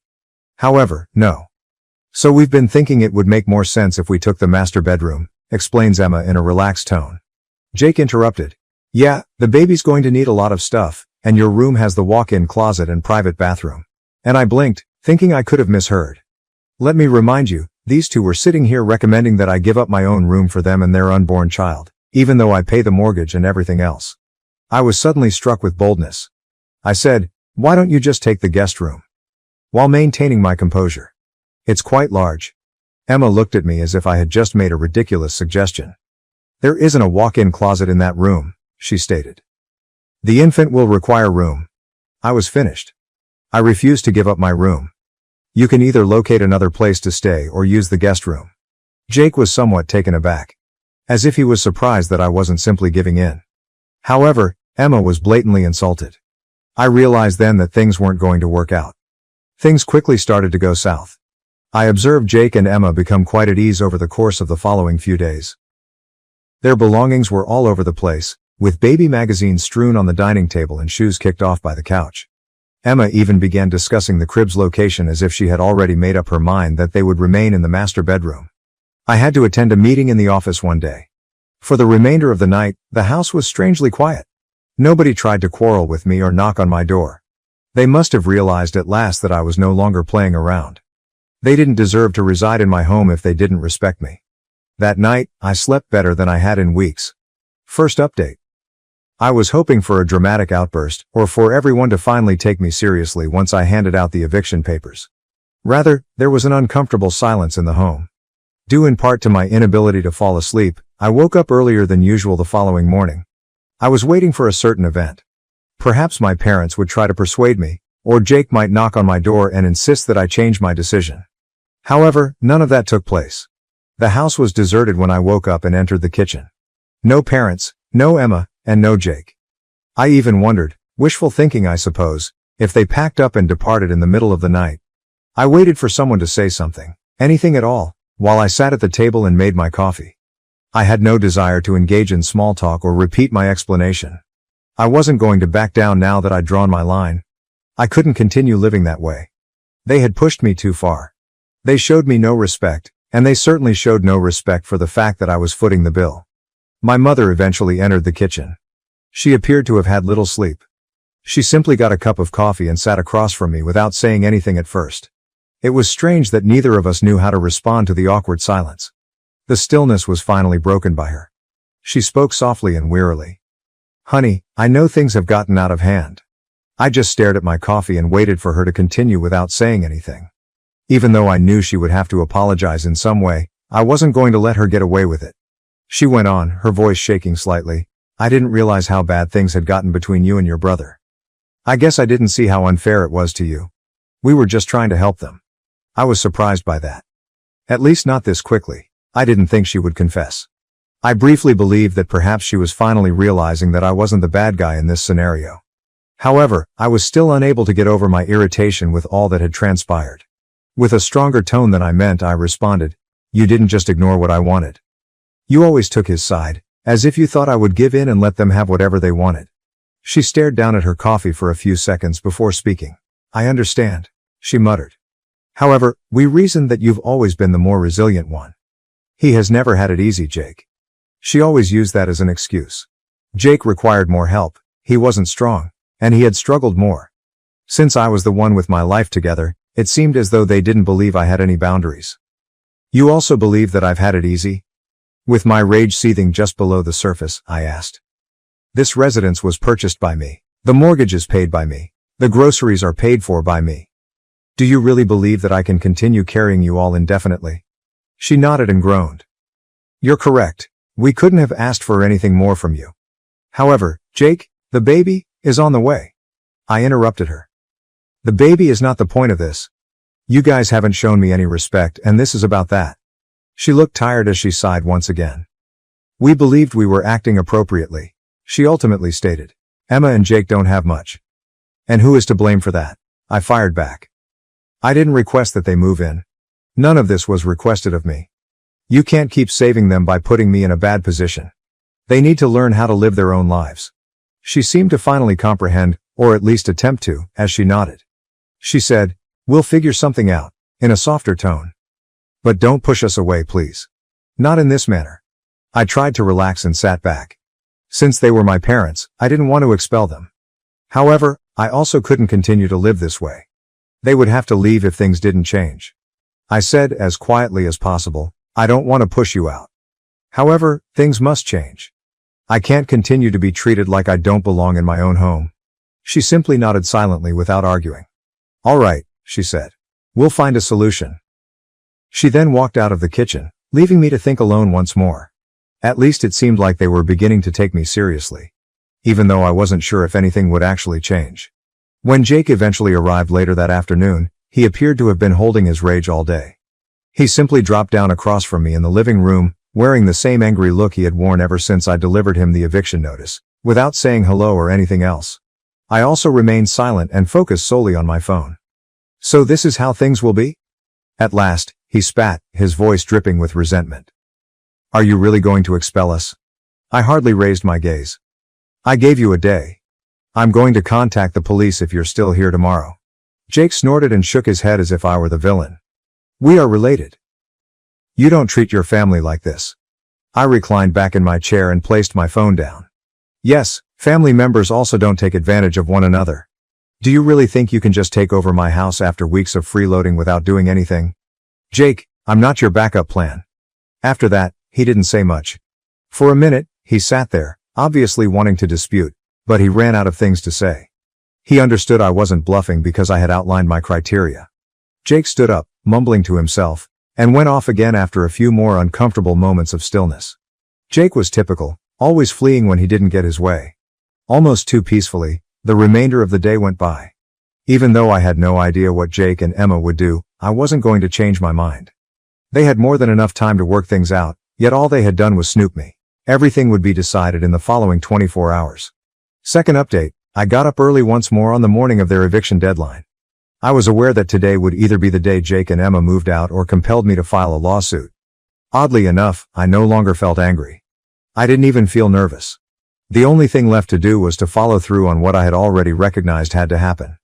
The home was still eerily quiet when I woke up and went into the kitchen. Almost like the quiet before a storm, it felt different. Even though the refrigerator was still very empty from Jake and Emma's most recent grocery run, I prepared myself some breakfast. I was able to pull together enough money for a good supper, and as I ate, I couldn't help but reflect on how quickly things had gotten out of hand. It was all right only a few months ago. I was doing well with my parents. Life was wonderful, I was working, and I was paying my expenses. Everything went haywire when Jake and Emma arrived. When individuals begin to feel entitled to things they didn't earn, it's amazing how quickly things can shift. I heard footsteps in the corridor a few hours later. After entering the kitchen and getting a cup of coffee, my dad took a seat at the table across from me. At first, he sipped his coffee and gazed out the window without saying anything. I couldn't tell whether he was upset with me or simply unsure of how to respond. The silence was finally broken by him. He muttered, "Jake and Emma are leaving today." I took a while to reply. Although I felt awful about it, I knew that this was the proper thing to do. I couldn't continue to allow them to exploit me, and if it meant they had to go, then so be it. With a quiet voice, my dad remarked, "They have nowhere to go. Until they work things out, they will be staying at a hotel for a while." Mid-bite, I paused and turned to face him. I did experience some guilt, but I pushed it away right immediately. They hadn't done anything to help themselves, even though I had given them plenty of time to get their act together. I said in a firm voice, "I gave them a chance. They gave me no other option." My father did not quarrel. He simply nodded and took another sip of his coffee, without attempting to guilt-trip me as I had assumed he would.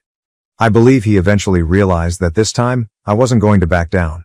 We couldn't return to the way things were after everything that had transpired. Jake and Emma began packing their belongings at lunchtime. I spent the majority of it in my room because I didn't want to argue with anyone else or hear more passive-aggressive remarks. However, I knew something was going to happen when I heard Jake's voice growing louder from down the corridor after a time. Jake did really knock on my door. He was standing there with the same irate expression he had had since the beginning of this whole situation when I opened it. "Are you really going to allow this to occur?" His voice was stern as he inquired. "You're simply going to dismiss us in this manner?" I leaned against the doorframe with my arms crossed. "I gave you a day. You were aware of what had to occur." Jake clenched his jaw, obviously attempting to control his rage. "Dude, we're family. You don't treat your family like this." I inhaled deeply while attempting to maintain my composure. "Families do not exploit one another. I won't throw you out without cause. For weeks, you have been wasting your time here without making any contributions. I've been covering everything, including the groceries and the mortgage. And you attempted to evict me from my own home and seize my room instead of showing gratitude. I will not allow that to occur." For a few seconds Jake remained silent. He was obviously furious, but he had nothing more to dispute about. Even though he didn't want to acknowledge it, he knew I was correct. "That's it then?" At last he muttered in a quiet voice. "You're simply dismissing us." I answered, "I'm giving you the same option I gave you yesterday. You have two options. Either move somewhere else or respect my personal space by remaining in the guest room. However, you're going to leave if you're unable to accomplish it." Jake gave me one last look, then turned and left without saying anything else. I took a deep breath and shut the door. Although I knew it had to be done, the entire scenario had been draining. Jake and Emma had left by mid-afternoon. Sincerely, I didn't want to watch them go, so I didn't. A dramatic farewell was unnecessary. Without a word to me, they packed up their belongings, put them in their car and drove away. After they left, the house was calmer and less tense. For the remainder of the day I didn't hear much from my parents. They were probably still assimilating everything that had transpired. Despite her outward signs of distress, my mother remained silent. Perhaps she now understood that Jake and Emma had pushed me too far, and this was the outcome, and that I wasn't the cause of it all. My mother knocked on my door that night. She entered, took a seat on my bed's edge and gazed at the floor for a long time. She was clearly struggling to find the proper words. She whispered, "They're gone." Without a word I nodded. She said, "I never thought it would get to this point. I was unaware of the amount of pressure we were placing on you." I felt some of the frustration subside as I gazed at her. I tried to defend my position by saying, "It's not that I didn't want to help. However, you guys treated me as if my needs and personal space weren't significant." She nodded and groaned. "You're correct, we ought to have noticed it sooner." For several minutes, neither of us really knew what to say next, so we sat in silence. Although I could tell she was upset, at least she now appeared to get my point. After a while, I broke the stillness and said, "I don't want you and Dad to leave. But I can't continue living this way if things don't change." She stood up slowly and nodded once more. "We'll work it out," she said. "I promise, things will be different."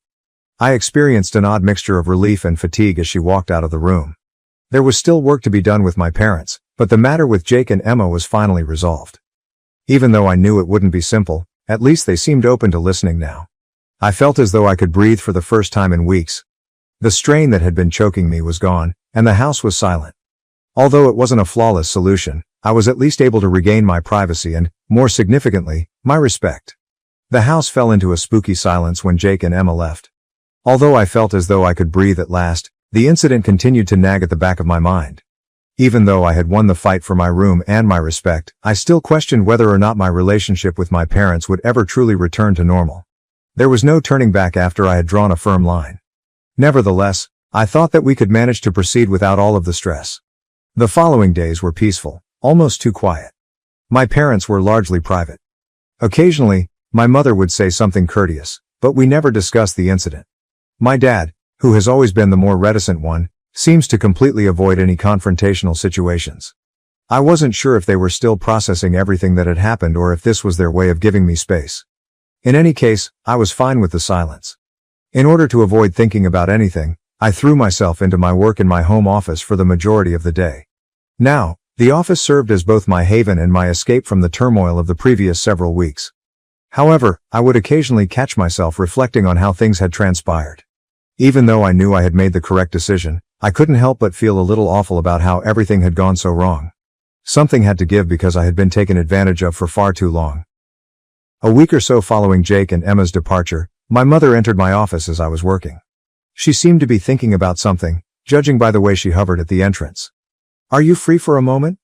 Her voice was strangely gentle as she inquired. I turned to her and nodded, saving my work. What's going on? She nervously wrung her hands as she entered the room. Everything has been on my mind, including Jake, Emma, and our treatment of you. I remained silent so she could talk. She seemed to have something she wanted to talk about. Her voice cracked slightly as she said, I just wanted to say that we didn't mean to make you feel like you didn't matter. We believed that we were assisting Jake, but now I realize that we were overburdening you. We took advantage of the fact that you have done more for us than we could have ever dreamed for. I apologize. I was taken by surprise by the apology. Although I had anticipated some sort of recognition soon, it was more painful for me to hear her express it so bluntly. Her honesty was evident in her eyes, and for the first time in a long time, I had the impression that she genuinely knew how I was feeling. I tried to speak steadily as I said, Thank you, Mom. However, it was more than simply the house or the money. Respect was at issue. I had the impression that none of you respected me or the work I was doing to keep things going. Although I didn't mind assisting, I couldn't continue to live like this. She wiped a tear from the corner of her eye and nodded. You're correct. We ought to have honored your personal space. It won't occur once more. Long emotional chats weren't my thing, but this one felt essential. I felt as though a burden had been removed, and I could now envision a way forward free from ongoing conflict and animosity. I got a little regretful grin from my mom, and she went back to the kitchen. For several minutes, I sat there, taking in what had been spoken. Although it was not a complete resolution, it was a positive step.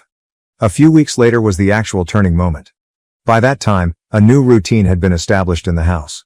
The unpleasant atmosphere that had pervaded every room since Jake and Emma's departure had gradually subsided, and my parents were more considerate of my personal space. After living in a battle zone for the past few months, I could finally feel the house turning back into a home. My dad was seated at the kitchen table one evening, looking especially serious, when I got home after an office meeting. Typically, my dad preferred to leave most of the hard talking to my mom. However, I could tell he had something significant to say by the way he was sitting and looking into his coffee cup. Trying to keep things informal, I said, Hey, and got a drink out of the refrigerator. Is everything all right? His countenance was contemplative as he looked up. I've wanted to speak with you. Curious but not really concerned with what he had to say, I took a seat across from him. Leaning forward with his hands clasped in front of him, he inhaled deeply. About the house and all of your efforts to maintain this place. I remained silent since I could tell he needed to vent. His voice was low as he started, I realize I haven't said much. However, I've given it a lot of thought. I want you to know how much I appreciate all that you have done for this family, more than any of us could have ever imagined. I was surprised. Hearing my dad speak those words felt important because he wasn't the kind to open up like this. He went on, You've carried more than your fair share, and you didn't ask for any of this. I apologize for the way things ended between Jake and Emma, and I just wanted to let you know that I see it. It struck me differently when he acknowledged everything I had gone through than when my mother apologized because I could see he had been holding on to this for some time. Although neither meant more than the other, my dad's reserved demeanor somehow gave his remarks a deeper meaning. I said, Thanks, Dad, since I was at a loss for words. That is very significant. He took another sip of his coffee and nodded. All I want is for things to improve for everyone. Although the chat was brief, it was sufficient. He seemed sincere, and I had the impression that things were at last beginning to improve at that precise moment. Over the next few weeks, things kept getting better. I no longer felt like I was bearing the burden of the home by myself once my parents and I established a new routine. They began to assist more, cleaning, helping with groceries, and generally showing me respect for my personal space. Although it wasn't flawless, it was a significant step up from our previous situation. After they departed, I didn't hear much from Jake and Emma. According to my mom, they were looking for a place of their own and were spending some time in a motel. I refrained from prying. Even though I adored my brother, I needed him to learn how to be independent, so I had set clear limits. I'd be happy to stay away for a while if that meant it. About a month after the entire incident, Jake texted me one afternoon. It was succinct and direct, not his typical tone, but it sounded genuine. Hey, I understand that things went wrong. I simply wanted to apologize for the way things turned out. I hope we can speak soon as we work things out. I looked at the message for a long time, unsure of how to react. A part of me was grateful for the gesture, but another part of me was still upset about how everything had turned out. I took a while to respond. It took me longer to process. I took some time that evening to write a response, attempting to be polite yet explicit about my position. I appreciate the message. I'm happy that you two are working things out. I need some time, but I hope we can communicate soon as well. When both of us are ready, let's catch up. A weird sensation of closure came over me as I pushed send. Even though I didn't expect things to be flawless, at least we could communicate once more. A few weeks ago, that was more than I could have imagined. I started to feel more at ease with everything as time passed. My parents were finally accepting my boundaries, and there was no longer any tension in the house. Above all, I regained my sense of control over my life and my personal space. The journey here was not simple. One of the most difficult things I had ever had to do was to stand up for myself, especially when it meant going against my family. However, it was ultimately worthwhile. I had gained an important lesson. Even in your own family, respect is something you have to earn. It is not something you can demand. I had earned mine too. In retrospect, I'm happy I didn't give up. It would have been simple to give in and let Jake and Emma take over my room, to allow my parents to continue to manage the house as if I were a visitor. I didn't want that life though. I'd longed for my own personal space and dignity, and suddenly I had both. Perhaps Jake and Emma's situation will change in the future. Perhaps we'll be as close as we were before all of this drama. However, for the time being, I'm only concerned with living my life as I need to, and for the first time in a long time, that feels sufficient.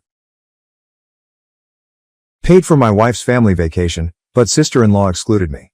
At checkout, when she expected me to cover her bill, I made her pay. I never imagined feeling this depressed while lounging in an upscale Miami Beach resort. A family vacation that was supposed to be unforgettable has become a nightmare because of my sister-in-law, Ella, 38F. I am accompanied by my wife, Ray, 42F, her aging parents, 76M and 70F, and Ella.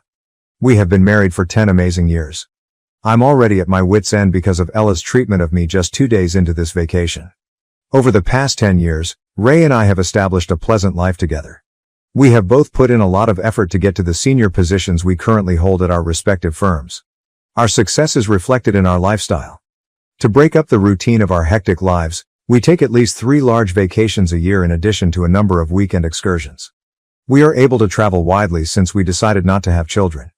We've made it a point to take Ray's parents along on one of our yearly vacations for the past 2 years.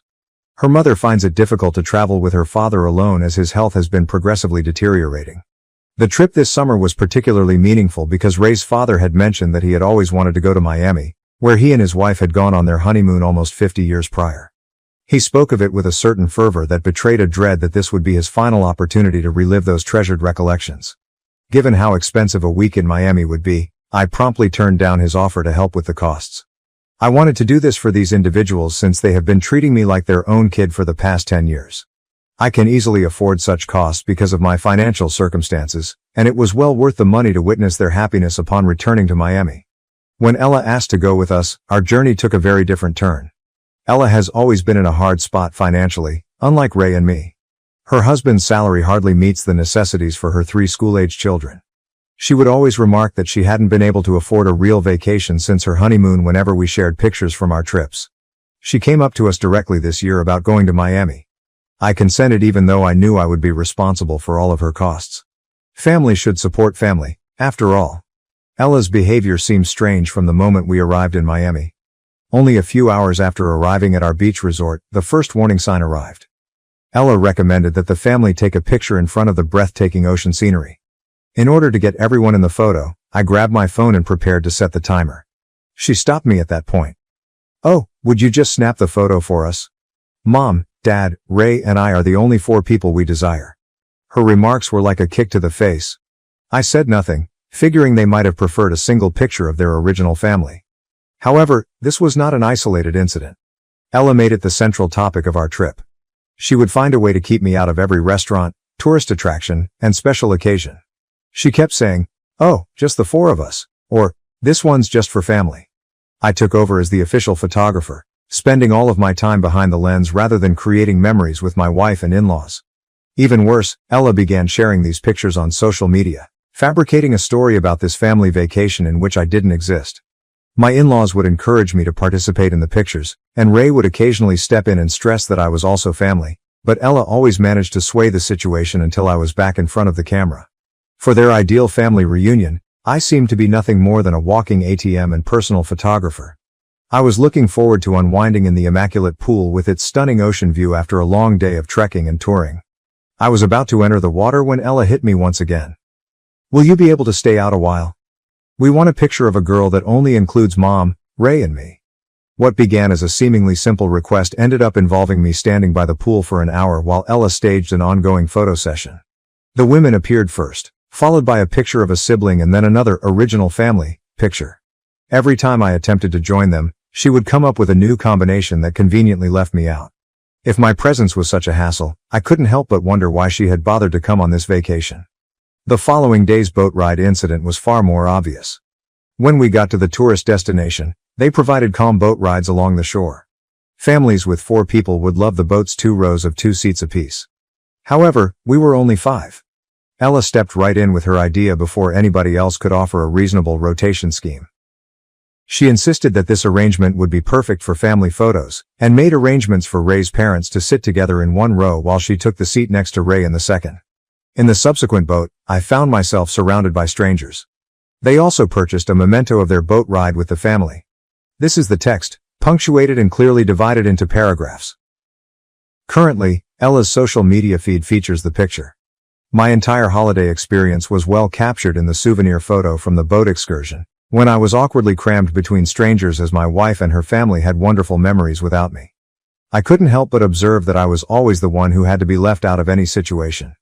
Even though I was paying for this entire vacation, Ella never once volunteered to trade places or take turns being the odd one out. It was the same for dinner at the fancy seafood restaurant. I had been looking forward to this reservation for weeks, particularly asking for a prime table with an unhindered view of the sunset at one of Miami's most upscale waterfront restaurants. The hostess escorted us to a circular table for 6 when we got there, which was well situated to capture the golden hour light across the ocean. Ray's parents were seated across from us, and I had imagined us sitting together and taking in the scenery while we shared this beautiful time. Since Ella was a last-minute addition to our trip, she might have easily grabbed a seat on the side.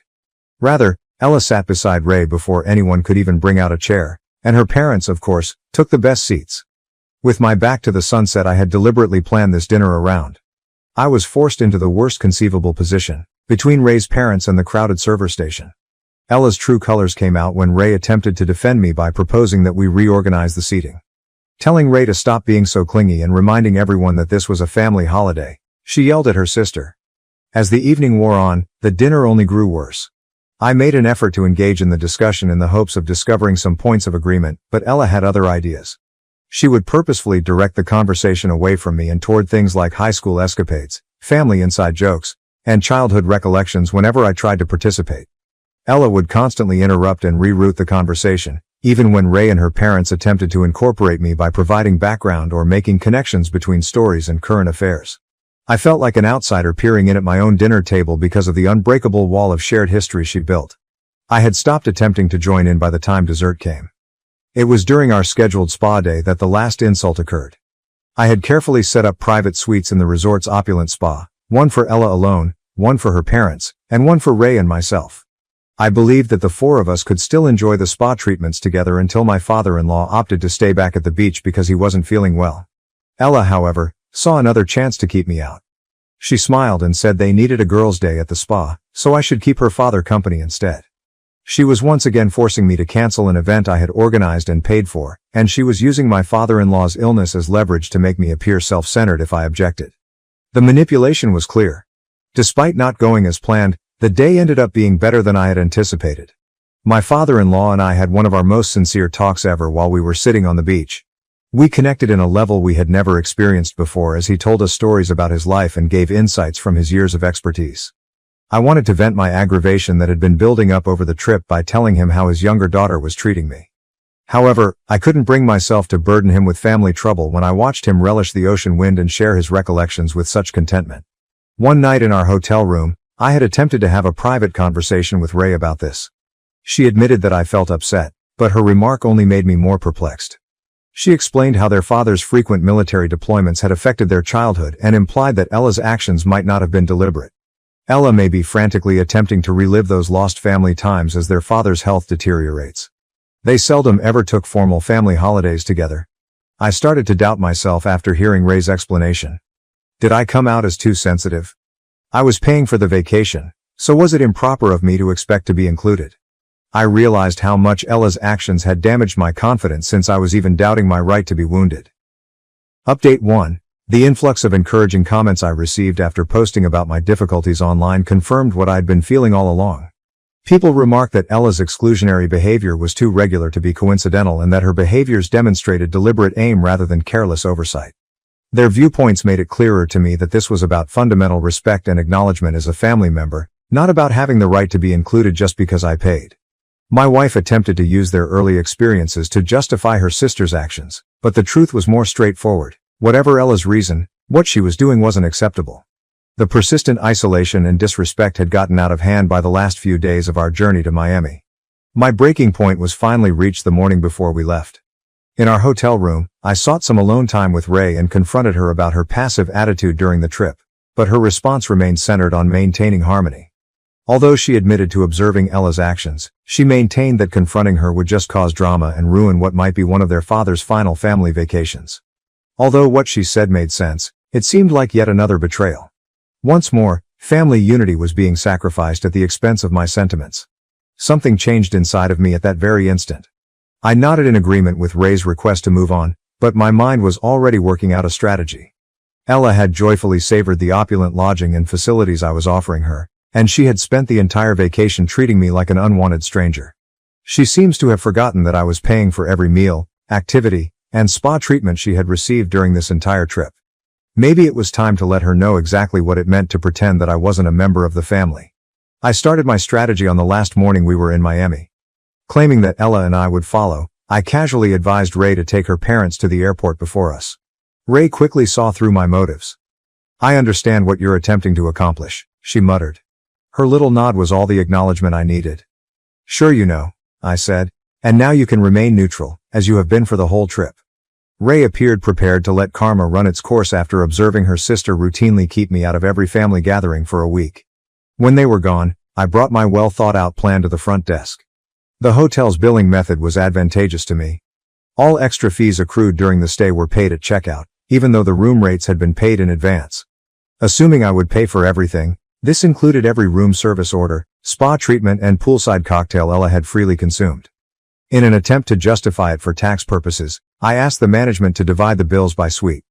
The request was so routine that the manager didn't even bat an eye. I couldn't help but think about how Ella had never considered the financial or emotional consequences of her actions as I stood there watching him come to terms with the separation. That was about to change.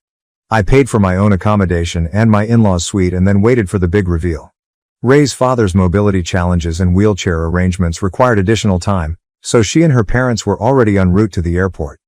Ella and I were alone in the hotel lobby after that. Ella's face was devoid of color as she gazed at the itemized bill in her hands when the manager summoned her down to settle her account. The sum was astounding, likely many months' worth of her typical spending. As reality struck in, her uncertainty turned to panic as her gaze shifted between the bill and my face. "You're not covering mine?" Then I remained calm. "I've already paid for my family. You can cover for yourself." Ella struggled with her credit card and gave it to the manager, her hand trembling a little. My suspicions were only verified by the declined transaction notification. She had been living far beyond her means for the entire week, confident that I would pay for it. Her credit limit was not even close to covering half of her debt, even when the manager swiped her card once again. She was now feeling the effects of all those girls-only spa days and fancy dinners, and this time, her assigned ATM wasn't saving her. It was pure theater for the next half hour in the hotel lobby. Ella paced back and forth, attempting to come up with a plan for dealing with this sudden issue. She would look at me frantically every few minutes, obviously hoping that I would give in and offer to pay, but I remained seated on the comfortable couch in the lobby, appearing composed while relishing every moment of her situation. I knew that if she had just apologized for her actions during the journey, I could have ended her agony with a swipe of my card. However, Ella's pride prevented her from doing so. Rather, as though she still had the right to my money after a week of treating me like an unwanted invader, she wanted me to offer to help. She finally took the call she had been putting off. As she described the circumstances, I could hear her husband's anger rising over the phone. He was demanding to know how she could spend so carelessly, as the bill she had accrued was almost equal to his entire monthly salary. The money was finally transmitted to pay the account after what seemed like an eternity of difficult conversations and perhaps some desperate promises on her part. Ella sat quietly in the taxi on the way to the airport, perhaps still analyzing her husband's reaction upon her return home. Her problems were far from done, but she was unaware of this. She found out I hadn't finished her flight check-in when we got to the airport, which was already getting close to departure time. She was left standing in the ordinary line, fumbling with her bags and getting more and more agitated as she watched the minutes pass, while I breezed through priority check-in.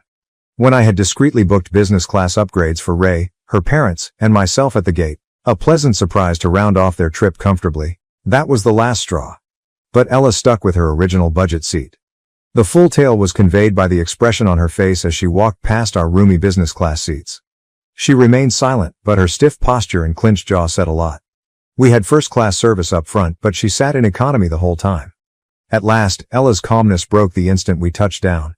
Tears were streaming down her face as she started into her account of events, virtually running to her parents at baggage claim. Her dramatic account claimed that I had purposefully denied her the flight upgrades, humiliated her in public, and left her at the hotel. Conveniently, she omitted the bit about her week-long effort to keep me out of every family activity. As she went on with her performance, her father, who was already exhausted from the trip, became clearly upset. She was too preoccupied with portraying herself as the victim of my alleged mistreatment to care about his health, even at this precise moment. Throughout Ella's performance, I remained composed and waited for the appropriate opportunity to argue my position. When I did talk, I described how she had deliberately kept me out of every family activity while on a trip that I had paid for. One by one, I exposed every family-only picture, every stage sitting arrangement, and every purposefully private conversation. The reasoning was straightforward. Why should she ask me to pay for her costs as family if she didn't think of me as family enough to be included in the memories? When her mother stepped in, her performance abruptly stopped.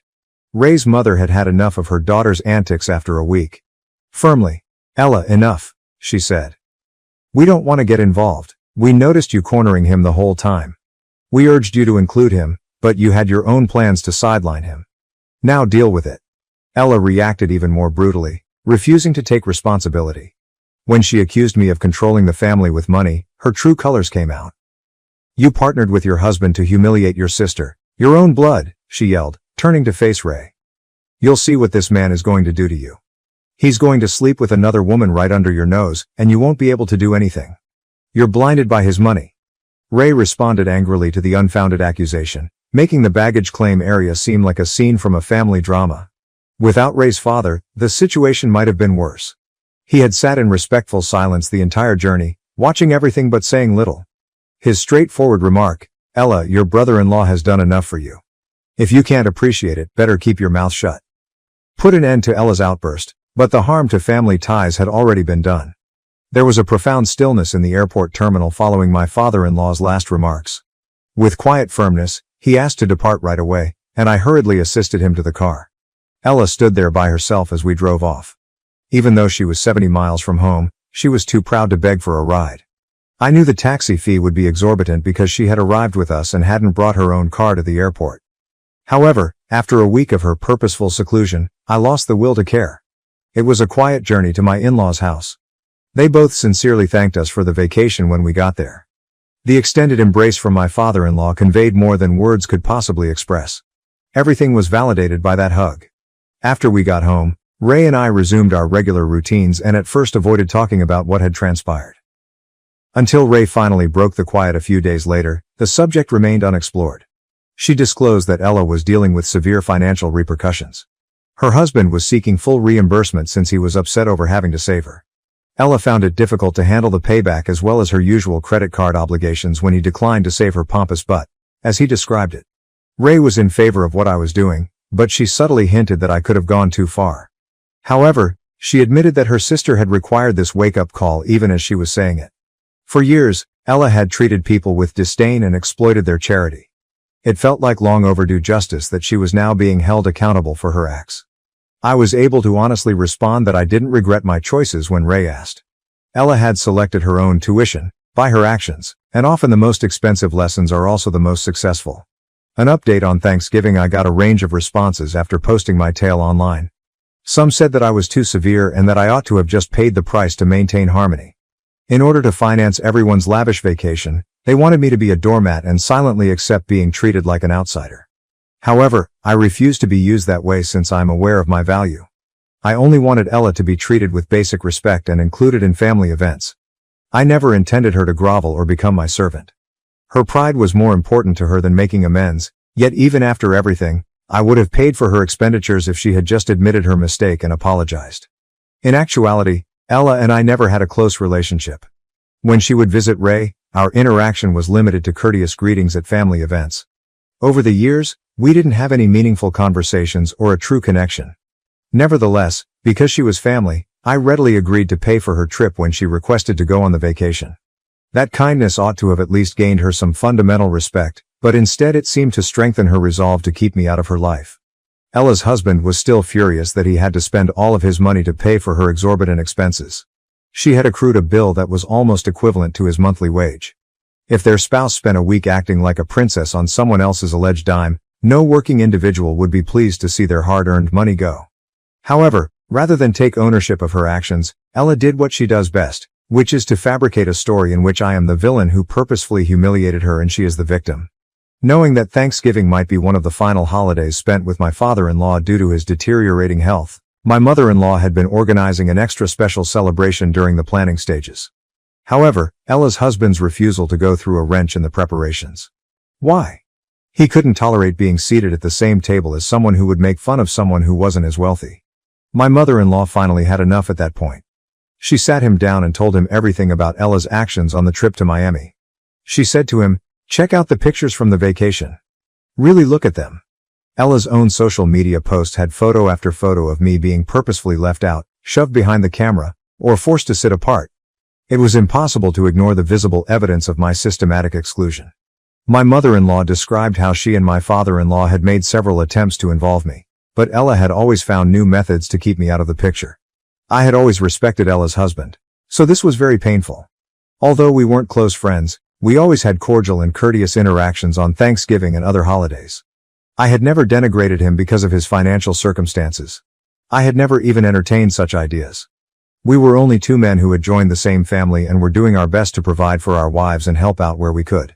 Ella would go to great lengths to avoid accepting responsibility for her actions, as seen by the way she had tricked him into viewing me as a classist villain. After everything that had transpired, I was hesitant to attend Thanksgiving dinner, but I went out of respect for my father-in-law. A convenient explanation of visiting his parents was used to justify Ella and her husband's absence. The true story, which was far more repulsive than I had anticipated, didn't surface until after my father-in-law had gone to bed. It seemed that a significant argument in Ella's marriage had been sparked by the Miami incident. Instead of gaining humility from the event, she had used her shame as fuel to continuously disparage her husband based on his income. Even though she only worked 20 hours a week as a part-time employee, she started pressuring him to take on a second job on top of his full-time job. He accepted the reasonable requirement that he take a break from childcare and domestic chores in exchange for looking for more work. This concession infuriated Ella. Ella's husband had sobbed while telling her everything, according to my mother-in-law. It was astounding how much was expected of him. While she had a relaxed schedule, Ella wanted him to work well over 40 hours a week and still handle his fair share of household duties. It seems that the entitled attitude that had been so noticeable during our trip to Miami was only the beginning. After spending a week accruing debt she was unable to pay, the woman was now criticizing her diligent husband for not giving her a more opulent lifestyle. Ella's mother-in-law had done everything she could to help her see the light. She tried to convince Ella that her demands were unrealistic, supported her son-in-law, and gave advice to her daughter. However, it appeared that Ella had become dangerously aroused by the taste of luxury during our journey to Miami. Once claiming to be happy with modest family holidays, the woman was suddenly consumed with leading a life she hadn't earned. The situation got so bad that my mother-in-law had to give a firm order at last. She bluntly advised Ella that she shouldn't count on the family's support if her actions resulted in a divorce. More significantly, she was cautioned not to discuss marital issues with her father because the stress of seeing his daughter's marriage fall apart due to her newfound materialism was too much for his health. Ray and I thought about how our well-meaning invitation had gone awry on the way home from Thanksgiving dinner. There's no turning back once you taste the luxury of a private island. I recalled a remark I'd seen on display at the resort.